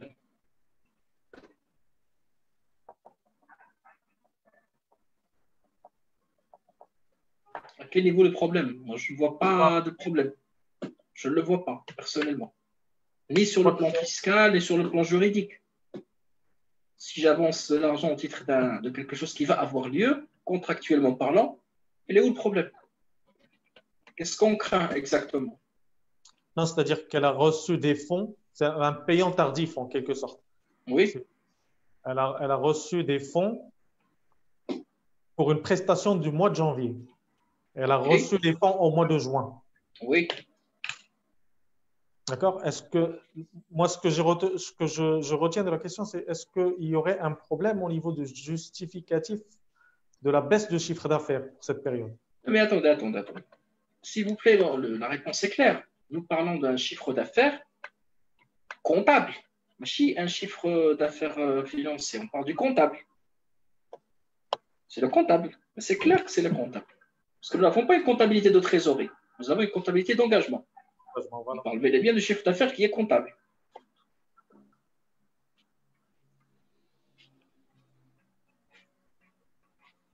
Donc, pas de problème. Pas de problème. À mon avis, pas de problème. Parce que c'est un chiffre d'affaires. Pourquoi je vous ai dit, il faut documenter, il faut écrire, il faut mettre en quelque sorte, mettre en place les garde-fous nécessaires. Parce qu'on estime qu'une entreprise est en difficulté par rapport à son chiffre d'affaires d'engagement, c'est un critère. Mais rien n'empêche qu'une société qui peut vraiment honorer ses engagements, il doit s'en débarrasser. Parce que vraiment, on ne reporte que pour les entreprises qui sont vraiment en difficulté. Les entreprises qui sont en mesure. Je vois mal pourquoi on est en train de reporter rien que pour reporter. C'est pas bon. Tout à fait. Alors, une question de M. Ahmed Asserar.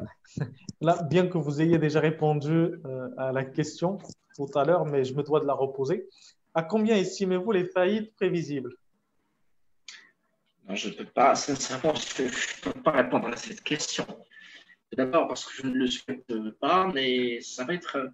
Enfin, l'année dernière, nous étions à quelque chose comme 8 000 jusqu'à 9 000 qui ont été déclarés. Certaines projections parlent du triple, d'autres parlent du quadruple. Mais nous n'avons pas aujourd'hui la visibilité. C'est ce que nous souhaitons. Et j'ai peur que même les chiffres ne vont pas être des chiffres exacts parce que les sociétés qui disparaissent sont les sociétés qui sont déclarées. Mais je crois qu'il y aurait beaucoup de sociétés qui vont être à l'abandon, des sociétés qui vont devenir mortes cliniquement. Et ça va être des dizaines de milliers de sociétés. Merci beaucoup, Sylvain. Alors, une autre question, mais cette fois-ci depuis, je reviens à notre audience Zoom. Et la question nous vient de M. Mkhtar Slimani. Il dit, le risk management est souvent inclus dans la gestion des entreprises, mais est-ce que vous ne voyez pas que c'est la perception du risque qui devrait être repensée? s'il était aussi inclus dans la gestion, on n'allait pas trouver plusieurs erreurs. On n'allait pas trouver des sociétés qui n'ont aucune couverture. On n'allait pas trouver des sociétés qui sont vraiment, qui subissent de plein fouet les aléas conjoncturels, avant de parler d'aléas et de sinistres qui sont systémiques. Je ne partage pas cet avis. Toutefois, la perception culturelle du risque, oui, il est là. Parce que le risque, c'est un péché. C'est une erreur. Si vous dites à quelqu'un, il y a un risque d'écart au niveau de la caisse, il vous dit, c'est une erreur pour moi. Ce n'est pas un risque, c'est une erreur. Donc, effectivement, il y a un souci de perception. Mais je ne crois pas que l'entreprise a bien intégré la gestion des risques dans le sens scientifique du terme. Parce que l'excès de prudence, c'est pas une manière, ce n'est pas une voie pour gérer le risque.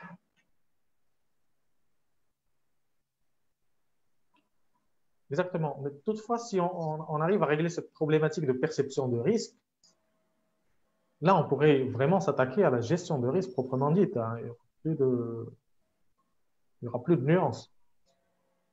Tout problème viendrait de la gestion, du management du risque et non de la perception. Parce que quand on dit perception, pour moi, c'est d'abord, est-ce qu'on conçoit qu'il y ait ce risque ou pas? Je ne sais pas si vous partagez cet avis. Moi, je dirais, comme vous l'avez si bien dit, est-ce qu'aujourd'hui le risque est perçu comme un impératif de gestion ou c'est perçu comme étant un excès de prudence? Dès lors qu'on est prudent, on est dans la gestion des risques. C'est pas ça, parce qu'il n'y a pas une gestion qui est scientifique du risque. C'est une gestion qui est courante du risque, à mon avis. Merci beaucoup, c'est Mehdi. Alors, une autre question de M. Ahmed Harar. Peut-on fédérer les entrepreneurs et déposer des doléances à l'adresse des banques? Alors, écoutez, c'est Harar. Moi, je vais vous dire. Le problème, c'est que si les banques à ce rythme, parce qu'aujourd'hui, les banques sont en train de prêter, sont en train d'accepter les retraits massifs de certains dépôts, c'est vrai que ça s'est beaucoup calmé depuis, sont en train d'accepter la flambée de leur taux de sinistralité, qui va arriver à des niveaux qui sont records. Je ne peux pas et nous ne pouvons pas aujourd'hui les presser encore plus ou les stresser encore plus. Donc, si on ira déposer des doléances, les banques vont exiger le soutien de l'État. N'oubliez pas que les banques, ils se sont vus privés de dividendes, je parle des actionnaires des banques, parce qu'on est en temps de crise. Donc, Banque Maghreb a dit pas de distribution de dividendes, parce que ce n'est pas du tout le moment. On n'a pas assez de moyens, on n'a pas le niveau de liquidité en devise, et on dira le nécessaire. Donc, nous sommes devant une vraie crise de liquidité qui nécessiterait d'être jugulée et d'être gérée de façon scientifique. Donc, de ce fait-là, moi, je pense sérieusement et sincèrement qu'il faut des ententes dans tous les sens. Au niveau des loyers, il faut des ententes. Au niveau de la relation de travail, il faut des ententes. Au niveau de la relation avec la banque, il faut des ententes. Et éventuellement des concessions de part et d'autre.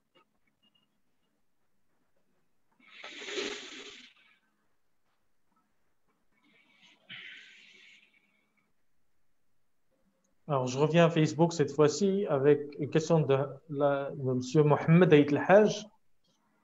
Quelles seraient les hypothèses pour une éventuelle loi de finances rectificative 2020? C'est une question qui est très compliquée. Aucune idée, sincèrement. Ça, c'est le ministère des Finances. Mais je dirais que les hypothèses, c'est ce que je viens de citer. Par exemple, l'hypothèse de notre croissance, si on est avec le A7 à quelque chose comme 8%, on pourrait être avec quelque chose comme 4, moins 4, moins 5. Nous avons un avantage au niveau des hydrocarbures, pour cette raison que l'État il a loué les cuves pour profiter un petit peu de cette aubaine. Donc, les prix sont au niveau le plus bas, au niveau du pétrole. Ça, c'est quelque chose qui est intéressant. Mais quelles sont les projections? C'est une décision qui dépend de l'État. Et nous n'avons aucune indiscrétion. Mais ce que je pense personnellement être nécessaire, C'est pour renflouer la caisse, c'est renflouer les dépenses. Les recettes, il faut absolument chercher en quelque sorte à maintenir, à perdurer les amnisties pour inciter les gens à entrer dans l'ordre. Merci beaucoup. Alors, j'en prends une autre de M. Mohamed Louarti. Bonjour. Il a deux questions en fait. Une question par rapport au décret de loi. Article 6 a plus de pouvoir que le communiqué du CVE. Pourquoi Les ne deux, pas reporter les deux, ils ont leur pouvoir. Alors, il dit pourquoi ne pas reporter tous les délais légaux, dépôt de bilan, TVA, etc. Alors, je vous renvoie au décret loi. Il vous dit que le 5, l'État peut prendre toute décision. Il vient au niveau du mois 6, il me dit que tous les délais sont suspendus. Donc, la primauté, c'est pour le 5. C'est-à-dire que tous les délais sont suspendus, mais l'État peut prendre toute décision pour les remettre en question. Donc, la lecture, elle est claire au niveau du décret loi, elle est claire, à mon avis, et à mon sens. Elle est très claire. Donc, le comité de veille économique, il est souverain par rapport au périmètre qui lui a été défini. Il n'agit que pour le critère qui lui a été bien défini. Et les périmètres qu'il gère, c'est les périmètres qui font partie, bien sûr, qui figurent dans les communiqués de ce comité. Merci beaucoup. Il a une deuxième question et cette fois-ci, elle concerne les indemnités Covid. Il dit pour les indemnités Covid. Les Oui. indemnités par la CNSS. Alors, il dit les professions libérales, y compris les fiduciaires, font partie des sociétés éligibles à l'indemnité Covid, mais on remarque que ces derniers n'ont pas été servis. Alors, s'ils n'ont pas été servis, ce n'est pas une exclusion généralisée, parce que je connais des médecins qui ont été servis. Je connais même des établissements de santé qui ont été servis. Je ne crois pas qu'on ne doit pas généraliser. Soit qu'on n'a pas été servi parce qu'il y avait une décision de la commission qui a estimé qu'on peut quand même continuer à travailler normalement, soit que tout simplement le dossier était mal présenté. Le dossier n'était pas assez défendable. C'est l'unique explication que je peux voir personnellement. Mais s'il n'y avait pas de médecins ou de professionnels libéraux, ben, j'allais tout simplement vous dire que c'était pas normal. J'allais contester personnellement. Du moment qu'ils sont là, ben, écoutez, s'ils ont pu bénéficier, c'est que s'ils n'ont pas pu bénéficier, c'est qu'il y a une raison qui n'est pas une raison d'exclusion de masse. Parce qu'à ce jour, il a été établi qu'il n'y a pas un traitement de masse. Ce n'est pas un traitement de masse. C'est un traitement de cas par cas, où la commission se réunit pour traiter tous les cas d'espèce. Et donc, si la commission a refusé, il doit y avoir une raison. Alors, moi, si je peux me permettre, bien sûr, moi, je viens de recevoir une réponse de la part de la CNSS pour une réclamation que j'avais faite il y a quelques jours déjà. Et la réponse est la suivante. Je tiens à vous informer que le paiement des indemnités forfaitaires initié par l'État est mis en instance par le comité de veille économique. Ça, c'est une réponse qui date d'aujourd'hui. Et ça, la réclamation a été faite suite au non-reversement de l'indemnité pour le mois d'avril. Il y a certaines personnes qui ont reçu, d'autres qui n'ont rien reçu. Oui, voilà pourquoi j'ai dit que ce n'est pas de masse, c'est individualisé. Et effectivement, aujourd'hui, vous êtes en mesure et vous êtes en droit d'exiger des explications par rapport à la décision du comité. Pourquoi le comité vous a exclu? Est-ce que c'est une par rapport à une telle réponse, quand on me parle que la décision a été mise en instance par le comité de veille économique, mise en instance, c'est-à-dire? Ça veut dire qu'en quelque sorte, ça a été arrêté ou mis en...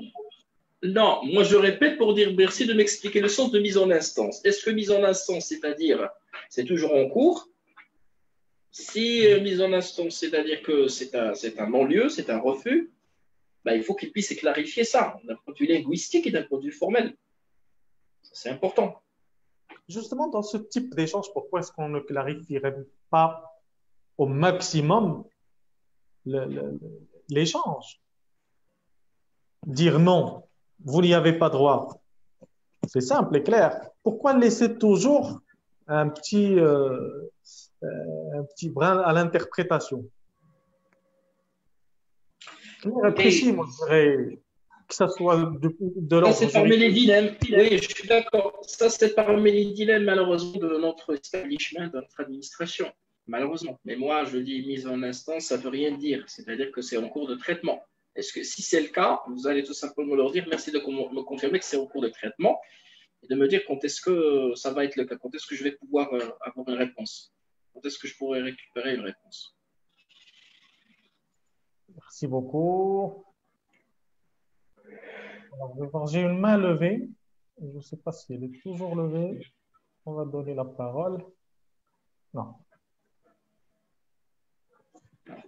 Alors, je reprends une question. Euh,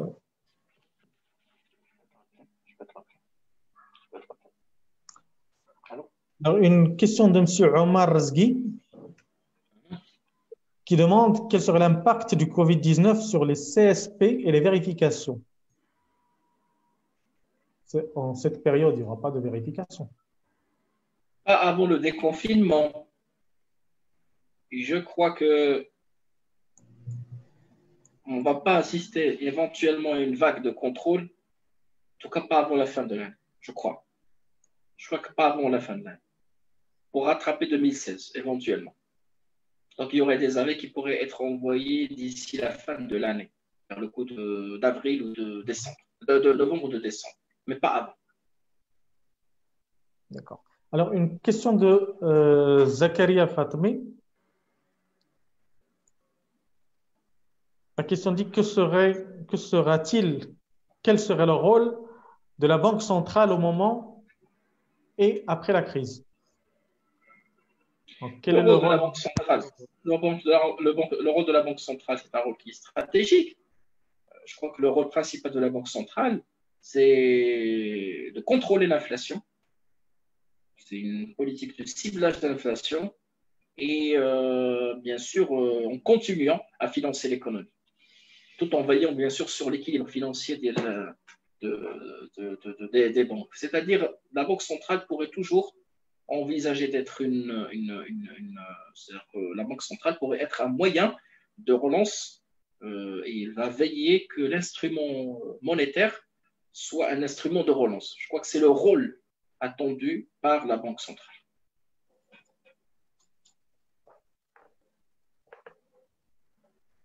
Merci beaucoup, Fakir. Alors, j'ai une question de Kamal Boumhout quant à l'amnistie fiscale prévue cette année. Est-ce qu'on assistera à la suppression de cette amnistie, sachant bien que l'État avait misé sur cette action pour booster ses Non, recettes non, budgétaires? je ne crois pas. Je ne crois pas. Si on pourrait assister à quelque chose, c'est que peut-être que cette amnistie va être revue dans le bon sens. C'est-à-dire que cette amnistie pourrait tout simplement être améliorée, pourrait être plus intéressante. Beaucoup de gens estiment et espèrent revivre l'amnistie de 98-97, qui était une amnistie libératoire. Qui était une amnistie libératoire, que c'était une amnistie qui a été suivie par tout le monde. On pourrait très bien assister à une amnistie de la sorte, c'est-à-dire une amélioration des dispositions d'amnistie. Mais annuler ou supprimer les amnisties, je ne crois pas. Enfin, c'est pas je ne crois pas, j'ai la quasi-certitude, mais j'ai la conviction que l'État n'ira pas dans ce sens-là. Alors, une autre question de Monsieur Mu'tasim Bakour. J'essaie de faire un peu, d'accélérer un petit peu parce on en a encore des questions et j'aimerais satisfaire tout le monde aujourd'hui. Alors, que sera l'effet sur l'attribution sur les marchés publics vu la situation financière des PME à cause de la crise Covid? Et une PME je dirais, qui compte ou dont le business model repose sur les marchés publics, il va être certainement impacté. Dès lors que l'État va décider d'arrêter les marchés publics ou de limiter les marchés publics et d'arrêter les engagements, c'est clair que les indicateurs financiers vont se déséquilibrer. Puisque les indicateurs financiers vont se déséquilibrer, c'est que cette société ou ce contribuable cette entreprise va avoir des problèmes ou va avoir du mal à honorer ses engagements. C'est aussi simple. Je crois personnellement que si on compte sur le public, si on compte sur l'engagement public et les marchés publics, les entreprises pourraient avoir de graves problématiques de financement. Et malheureusement, comme je l'ai dit tout à l'heure, l'enseignement à prendre de cette crise de Covid-19, c'est la diversification. Il ne faut pas toujours compter sur la même contrepartie. C'est un risque de concentration qu'on pourrait payer cher. Merci beaucoup. Alors, avant de prendre la question suivante, j'aimerais présenter mes excuses pour Monsieur Mohamed Aitaddi, parce que j'ai mal prononcé son nom de famille tout à l'heure. Je vous explique avec les problèmes de connexion que l'on a. Aujourd'hui, je procède à un copier-coller de toutes les questions qui se trouvent sur Facebook sur un fichier. Et alors, lors du transfert, lors du copier-coller, certaines lettres ne sont pas très claires. Donc, je m'excuse si jamais je prononce mal le prénom ou le nom de famille de quelqu'un. C'est vraiment que ça me dépasse. Alors, je prends une question de M. Samir Yaqoub El-Idrissi qui dit « Une rupture avec la rente et une révision des avantages fiscaux accordés à certains secteurs d'activité pour permettre à l'État de bénéficier d'une éventuelle réduction des dépenses fiscales pour pouvoir financer les secteurs clés et les plans de relance. » Alors, je crois que c'est un commentaire et non une question. Oui, écoutez, une réforme fiscale, à mon avis, c'est une réforme qui se veut comme étant une réforme de fond. Toute réforme fiscale qui va permettre à l'État de disposer des moyens financiers pour relancer l'économie est la bienvenue. Maintenant, est-ce que nous allons faire une réforme fiscale le temps d'une loi de finances rectificative? Je doute fort. Je doute fort. Ce n'est pas du tout ni le timing, ni le délai. Et puis une réforme fiscale se fait dans des conditions normales, pas dans l'exception, pas dans l'exceptionnel. Je crois qu'il y a matière. On peut dire qu'on peut, dans ce cas-là bien précis, imaginer des mesures de relance, penser à des mesures de relance, penser à des mesures je dirais en quelque sorte, fiscales pour que le levier fiscal soit un levier de relance, mais nous sommes dans la relance, nous ne sommes pas encore dans la réforme. Il y a une grande différence entre relancer et réformer. Oui, on va relancer, mais on va réformer par la suite. Il faut tout d'abord relancer et maintenir, parce que vous ne pouvez pas réformer quelque chose qui n'existerait plus d'ici là. Si viendrait un moment où vous allez décider de réformer quelque chose, j'ai peur que cette chose-là puisse disparaître d'ici là. Ça va être fatal. Alors, une question de Madame Zineb Boutbout. Alors, je vous remercie infiniment. C'était très enrichissant. Je confirme. Et elle a une question autour de la logistique. Quelle est la relation entre la digitalisation de la supply chain et la COVID-19 ou même à l'ère du post-Covid? Je crois que la supply chain, la digitalisation sont des modes d'organisation et des modes de management, des modes de gestion. C'est des opportunités pour améliorer l'efficacité opérationnelle. C'est des opportunités pour améliorer le business, améliorer la manière de faire le business. Et lorsque j'ai parlé de diversification, c'était dans ce sens-là. Parce que la digitalisation, il y a deux lectures. Il y a la digitalisation qui est perçue comme étant un moyen. Il y a des gens qui pensent que la digitalisation, c'est une fin. Je crois que les gens qui pensent que la digitalisation est une fin sont les gens qui ont compris l'intérêt de cette digitalisation. Moi, je suis entièrement d'accord parce que la digitalisation, c'est une fin. Si aujourd'hui j'arrive à digitaliser mon business model pour aller sur du marketing électronique, pour partir sur une manière électronique de gérer mes transactions financières, pour gérer ma comptabilité, pour gérer mes ressources humaines, oui, c'est excellent. Mais si je vais dire non, la digitalisation, c'est le fait d'avoir acheté un applicatif qui permet de faire ceci, faire cela, je crois qu'on est à côté, qu'on est en marche de ce que permettrait. Maintenant, pour le restant, oui, je suis d'accord. C'est des éléments, c'est des modes de gestion, c'est des procédés qui ne feraient qu'améliorer les choses. Mais n'oublions pas que nous évoluons dans un contexte, dans une conjoncture Si le contexte est défavorable, si la conjoncture est défavorable, si les aléas négatifs sont là, on n'y peut rien. C'est Ashraf. Merci d'ailleurs, Simedi Fakir, pour votre intervention. C'est Ashraf, si vous permettez, en fait, il y a une question de Si Bagdad qui a insisté que sa question soit posée à M. Fakir. Si vous, il est sur Zoom. Elle est sur Zoom. C'est Ashraf, c'est Matini. Alors, j'essaie de trouver la question. Voilà, sur Zoom, sur Q&R. Je ne la retrouve pas. Voilà, je vais la lire. Hein. Alors, dans ce cas, je tiens à remercier Semedi pour ton excellent exposé. Ma question est la suivante. Tu as parlé de la relance économique pour inciter à la consommation des ménages à faire tourner la roue économique. Mais en raison de l'endettement global qui dépasse les 100% des pipes, voilà, et qui sait, il peut aller au-delà dans les jours et les mois qui viennent. Comment vous voyez cette relance économique ici au détriment, voilà, toujours de la dette?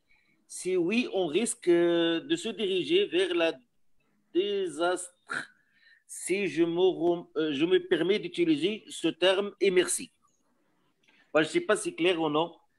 Oui, c'est clair. Alors, je vais vous dire, moi, je pense personnellement lorsque je dis la relance par la consommation intérieure, je n'ai pas dit forcément qu'il faut prêter. Alors, si je vais prêter pour consommer, je vais permettre la création de valeur ajoutée, création d'emplois, création d'opportunités,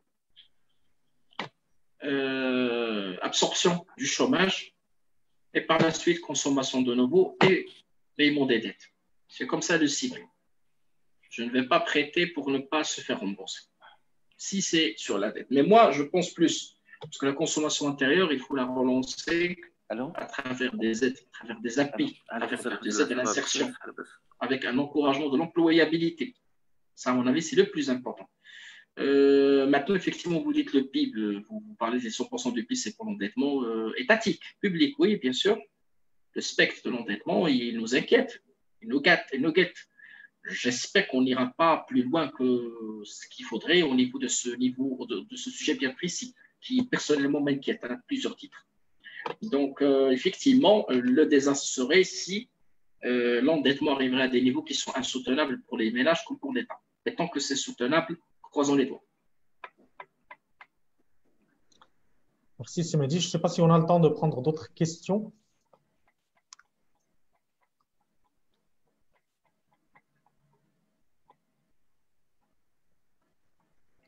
Alors, une question de monsieur Khammar Slimani. Quel est le régime fiscal des contributions des entreprises au fonds Covid?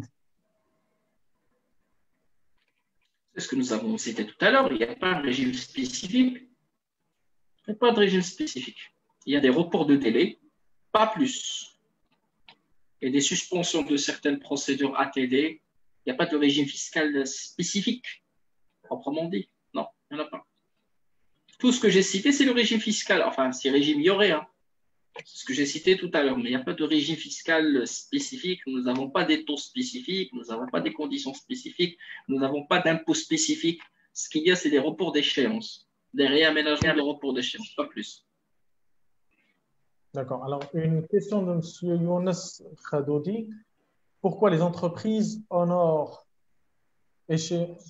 les échéances, notamment les redevances leasing, par contre, l'État prend en charge les salaires et leurs annexes?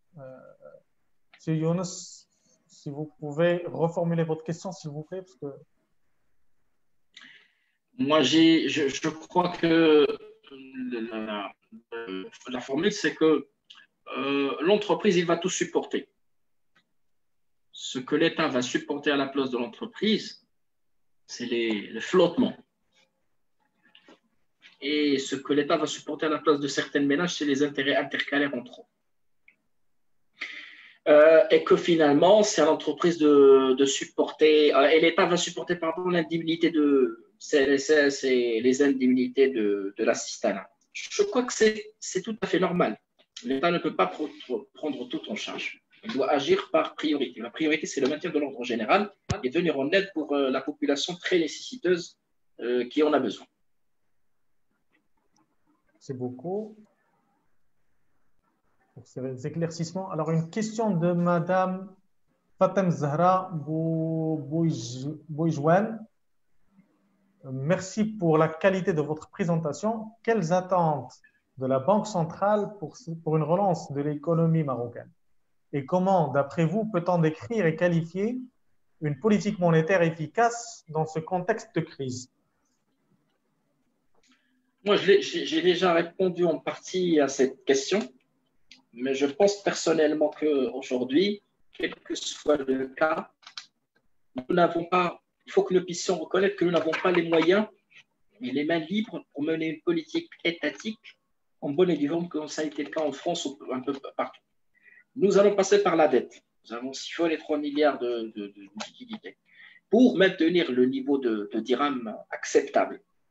Nous avons maintenu les 2%, pas 0%, pour maintenir le niveau d'inflation acceptable. Nous avons continué à financer l'économie pour que l'économie ne bloque pas. Je crois que le maximum est en train de se faire. Nous avons suspendu les obligations de résiliation, les obligations prudentielles. Je crois que le nécessaire a été fait par rapport aux moyens que nous avons. Ce qui reste aujourd'hui, c'est relancer l'économie par l'économie. L'économie réelle par l'économie réelle, par la production, par la réactivation, par la réactivation, quelque soit par la, je dirais, quelque soit par la renaissance des structures économiques. Donc les structures, on doit les faire renaître de ces cendres. On doit pousser à ce que ces structures économiques puissent produire de la valeur ajoutée, de la richesse et de facto des impôts pour l'État.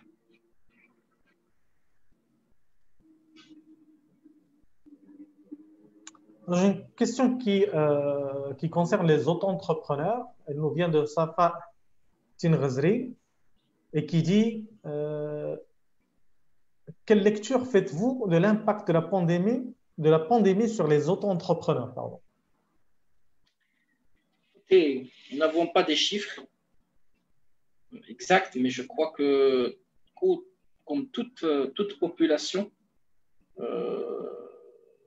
les auto-entrepreneurs ont été sévèrement et lourdement touchés. Et je crois maintenant qu'il est temps plus que jamais de leur venir en aide. Je crois que c'est pour cette raison qu'il y a le fameux crédit à 15 000 dirhams sur 4 ans avec une année de différence. Ça se voit très bien que cette population a subi les arrêts de l'activité, comme toute population active. Et je vois qu'elle est sérieusement, sévèrement touchée. Et qu'aujourd'hui, nous ne pouvons pas parler de chiffres parce que nous en attendons, mais le caractère sociétal de ce régime fait en sorte que les répercussions sur le plan sociétal, c'est ce qui est le plus inquiétant.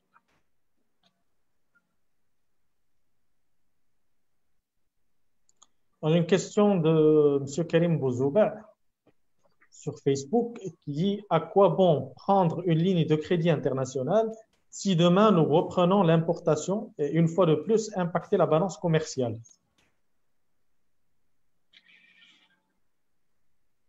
Je crois personnellement, j'insiste sur les mesures de relance, quelles que soient ces mesures, ne peuvent être imaginées sans un rôle de l'entreprise, et un rôle de l'entreprise comme étant une structure créatrice de valeur ajoutée. Et que toute politique de relance doit être pensée de la sorte. Si l'entreprise va bien, l'économie va bien. Si l'entreprise produit, l'économie est réanimée. Si l'entreprise aujourd'hui trouve des débouchés à l'intérieur comme à l'extérieur du Maroc, il va être réanimé. Cette entreprise peut aujourd'hui chercher au niveau de l'Afrique, si ça bloque au niveau de l'Europe. La zone de libre-échange africaine, il va être activé côte à côte, même le mois de juillet, il va y avoir lieu. Donc il va y avoir lancement de cette zone. Donc moi, je suis dans cette optique-là. Je ne veux pas aujourd'hui limiter et croire que uniquement la solution va venir ailleurs. Si cette entreprise n'est pas une vraie source d'intelligence collective, c'est qu'il y aura rien. Il y aura. Merci beaucoup. Alors, une autre question.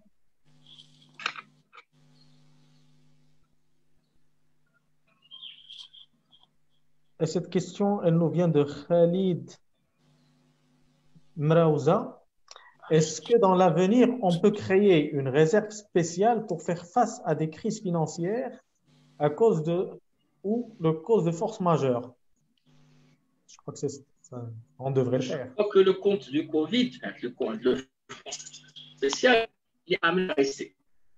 Le fonds spécial, ce compte spécial qui est le Covid-19, je crois que ça, il va faire office et le rôle dirait avec la réserve financière naturelle. Alors, on prend une dernière question pour clôturer. Là, c'est Ashraf, s'il vous plaît. Il y a d'autres questions sur le Zoom. 6 questions. Je ne sais pas si vous avez déjà pris en considération, non? J'ai vu toutes les questions qu'il y a. Maintenant, il y a beaucoup de questions sur Facebook. On en a encore une dizaine. Et je ne voudrais pas prendre beaucoup trop de temps de monsieur et non plus. Exactement, d'accord. Et on est à 1 heure de la fin de la journée. Donc, on essaie de faire OK. plaisir à tout le monde. Donc, si vous voulez, s'il me dit, si vous n'avez pas d'inconvénient, est-ce qu'on pourrait continuer à poser des questions ou est-ce que vous préférez euh, qu'on rallonge d'une dizaine de minutes, ça ne vous dérangerait pas? Ok, 10 minutes, c'est bon, il n'y a pas de souci. Mais ça sera l'idéal, c'est Ashraf, de rassembler les questions une fois pour toutes. Comme ça, vous donnez la main à Simedi pour répondre aussi à toutes les questions pour gagner de temps. Très bien. C'est juste une proposition. Hein. C'est à vous, en fin de compte, de décider et surtout à Simedi Paker. Bien sûr. Alors, Simedi, j'ai une question de M. Ahmed Harrar. Que pensez-vous des qualités personnelles de l'entrepreneur marocain ordinaire? Alors, ne pensez-vous pas que les qualités personnelles de l'entrepreneur marocain ordinaire ont conditionné sa vigilance? Écoutez, de façon très brève, plutôt, si je vais me fier à cette logique, l'entrepreneur marocain, il a toujours une culture malheureusement qui est rentière, une culture qui est tacticienne. Je ne généralise pas, je donne vraiment un retour d'expérience, une culture tacticienne. Le fait que les procédures sont des moyens, ne sont pas des fins, et toujours pas cet esprit de prise de risque. C'est-à-dire ce qui fait que l'entrepreneur marocain, il voit l'entreprise comme une vache à lait pour de l'argent. Ce n'est pas une structure à faire fructifier. Et dès lors qu'il est sur un niveau de rentabilité, un niveau de rendement qui est pour lui suffisant, c'est suffisant. Il ne cherche pas à s'étendre. Il cherche un faux confort, une fausse discrétion, et ainsi de suite. Donc, c'est ça, il y a un challenge culturel pour changer un petit peu les mentalités de nos entrepreneurs. Ah, merci beaucoup. Alors, une question de Aït Hassan Abdeslam. Que sera la posture de l'administration fiscale face au secteur informel après cette crise? Ce n'est pas l'administration fiscale qui va décider, c'est le législateur qui va décider. Si on va légiférer pour pour intégrer cette catégorie, ben, l'administration ne va faire que suivre. Donc l'administration ne va faire que suivre. Pardon.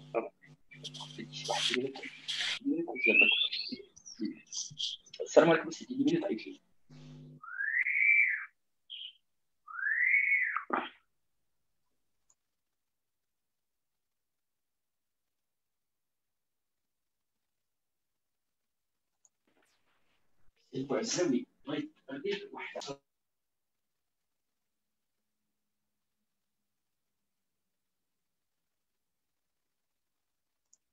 Sur ce sujet bien précis, moi je crois personnellement que s'il n'y a pas de volonté pour changer en quelque sorte de ce sujet, en quelque sorte de remonter, je dirais de relancer un petit peu et de changer les mœurs et la vision des entrepreneurs, nous n'allons pas nous en sortir.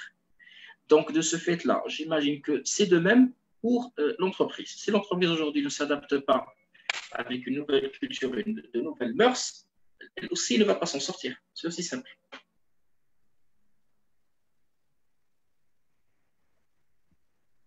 Alors, une question de Mamadou Alioba.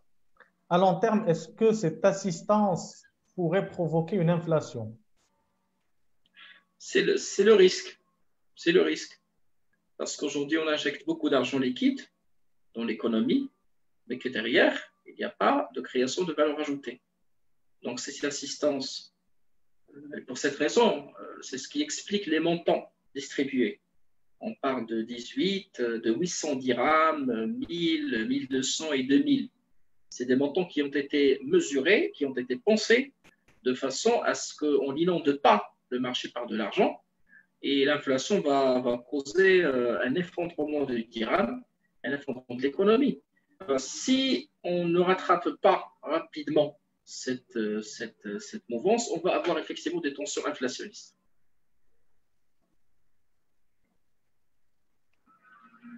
Alors, une question de Hassan Ben Daoud. Alors, il dit bonjour. Est-ce que vous ne pensez pas que l'État n'aurait qu'un seul moyen pour faire face à cette situation, augmenter l'investissement de l'État et augmentation de la fiscalité sur les entreprises? C'est un dilemme, parce que si vous dites augmentation de la fiscalité sur l'entreprise, c'est une pénalisation de l'entreprise et de l'investissement au niveau de l'entreprise. Je vois mal comment on va réaliser un équilibre entre les deux. Parce que vous ne pouvez pas compter sur une entreprise qui n'a pas beaucoup de marge d'investissement, parce qu'une partie non négligeable de son résultat a été dédiée pour le remboursement de sa dette fiscale, de ses obligations fiscales. Ce n'est pas aussi évident que ça. C'est beaucoup. Alors, j'ai M. Ahmed Harrad, il vous dit chapeau bas pour la perspicacité de vos réponses et la pédagogie dont vous avez fait, que vous avez démontré. Je vous en prie, je vous en prie, je vous en prie. Sir Hassan Bassine, y a-t-il un avantage fiscal pour les dons des entreprises au fonds Covid? Oui, ces dons Covid sont défiscalisés, mais côté traitement comptable, ils peuvent être étalés sur 5 ans. C'est le Conseil national de la comptabilité qui a émis ce traitement. Alors, une question de Abdallah Oulkbir de Facebook qui commence par vous remercier pour votre intervention et qui dit, d'après votre expérience professionnelle, quelles sont vos suggestions et vos recommandations à donner aux chefs des cabinets comptables et le conseil et aux chefs des TPE d'une manière générale pour faire face à la crise de trésorerie et autres en période de post-Covid? Moi, je pense que le plus important, c'est un suivi rapproché de trésorerie. Donc, il faut avoir une situation qui est pratiquement journalière, rationaliser les dépenses, activer les recouvrements, chercher de nouveaux relais d'entreprise pour réactiver, pour travailler. Donc, c'est-à-dire qu'il faut innover. Donc, l'innovation et la rénovation, c'est ce qui permettrait à l'entreprise un petit peu d'améliorer son efficacité de recouvrement et sa situation financière. Maintenant, les outils qu'on ne mettait pas par le passé, il faut les mettre aujourd'hui, notamment un suivi rapproché de sa trésorerie. Plus la trésorerie, en quelque sorte, est bien sûr, en quelque sorte ficelée, plus les choses vont être plus intéressantes sur le plan gestion courant de l'entreprise. Mais du moment que la trésorerie est mal gérée, donc vous allez avoir toujours des problématiques à gérer votre comptabilité en bonne et due forme. Donc je préfère de loin que nous puissions être devant une amélioration des outils de gestion et une rénovation, rationalisation des dépenses, suivi de près de la trésorerie, activation des recouvrements et recherche de relais au niveau de la création de valeur ajoutée.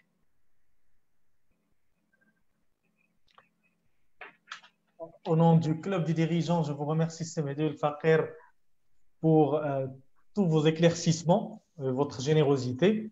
Je vous en prie.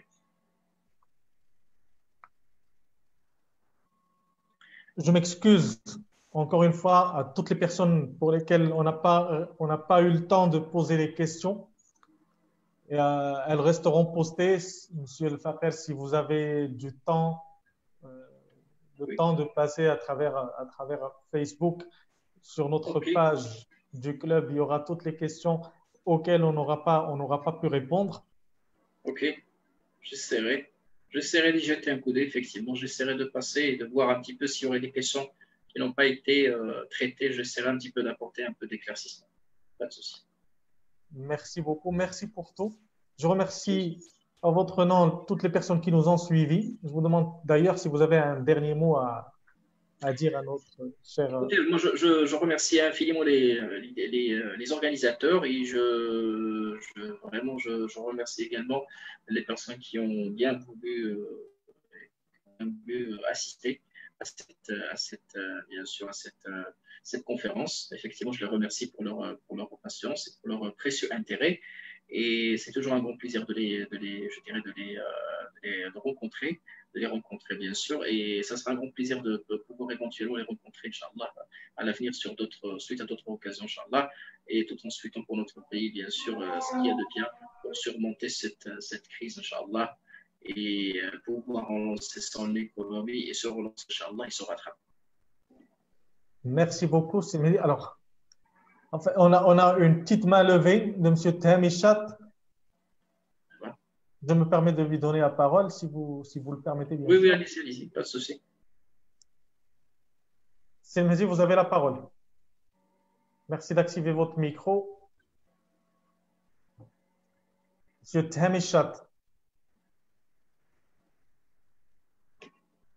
Je pense que c'était juste une erreur. Monsieur Temishat.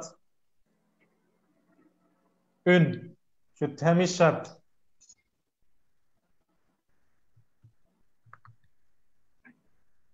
Alors, monsieur, je crois que c'était une erreur, donc je vais donner la parole à monsieur Ahmed Harad. C'est Ahmed, vous avez la parole. Parfait, merci beaucoup. Est-ce que vous me recevez? Est-ce que ma voix passe? 5 sur 5. Parfait. Moi, je tiens à remercier de vive voix notre aimable et honorable Steve Fakir-Mehdi. Vous remercier pour l'animation extraordinaire dont vous avez fait montre également. Voilà. Merci à vous. Moi, je suis passé par hasard et j'ai trouvé que c'est intéressant. Nous avons tout un programme qui est posté aussi bien sur Facebook que sur LinkedIn. Je dois avouer que vu que la prestation d'Steve Fakir dans le club ne peut que s'enorgueillir de sa prestance et de sa prestation. Voilà. Je vous remercie énormément.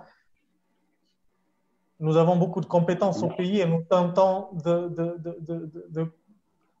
de faire appel aux meilleurs afin de satisfaire notre besoin d'enrichir nos connaissances en cette période de confinement. Merci Mehdi. Merci à vous. Chaleureuse salutations. C'est nous qui vous remercions. Merci beaucoup à vous de même, monsieur, en espérant pour la plateforme et le forum. Shukran bzaf. Jazakumullah khair. Merci à vous. Merci beaucoup, cher monsieur. Merci également. Donc, merci beaucoup, Mehdi. Merci à vous et à très bientôt, Inch'Allah. Je vous remercie beaucoup pour votre hospitalité. Je remercie les participantes et les participants et espère avoir l'occasion de se retrouver dans d'autres manifestations, Inch'Allah. Inch'Allah.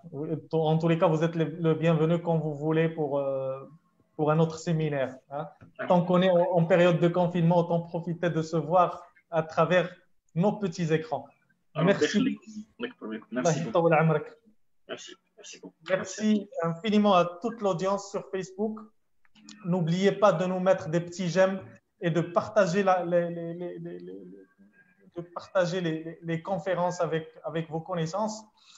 Si vous voulez en savoir plus, je vous invite à consulter notre page www.clubdesdirigeants.ma ou à travers notre page LinkedIn ou via Facebook. Je vous rappelle et je rappelle à toute notre audience que toutes les prestations, toutes les conférences sont enregistrées et publiées sur YouTube. Sur ce, je vous souhaite une excellente fin de journée et je vous donne rendez-vous à partir de 9h. À tout à l'heure, les amis. C'est Un très grand plaisir. Merci beaucoup aussi. Merci.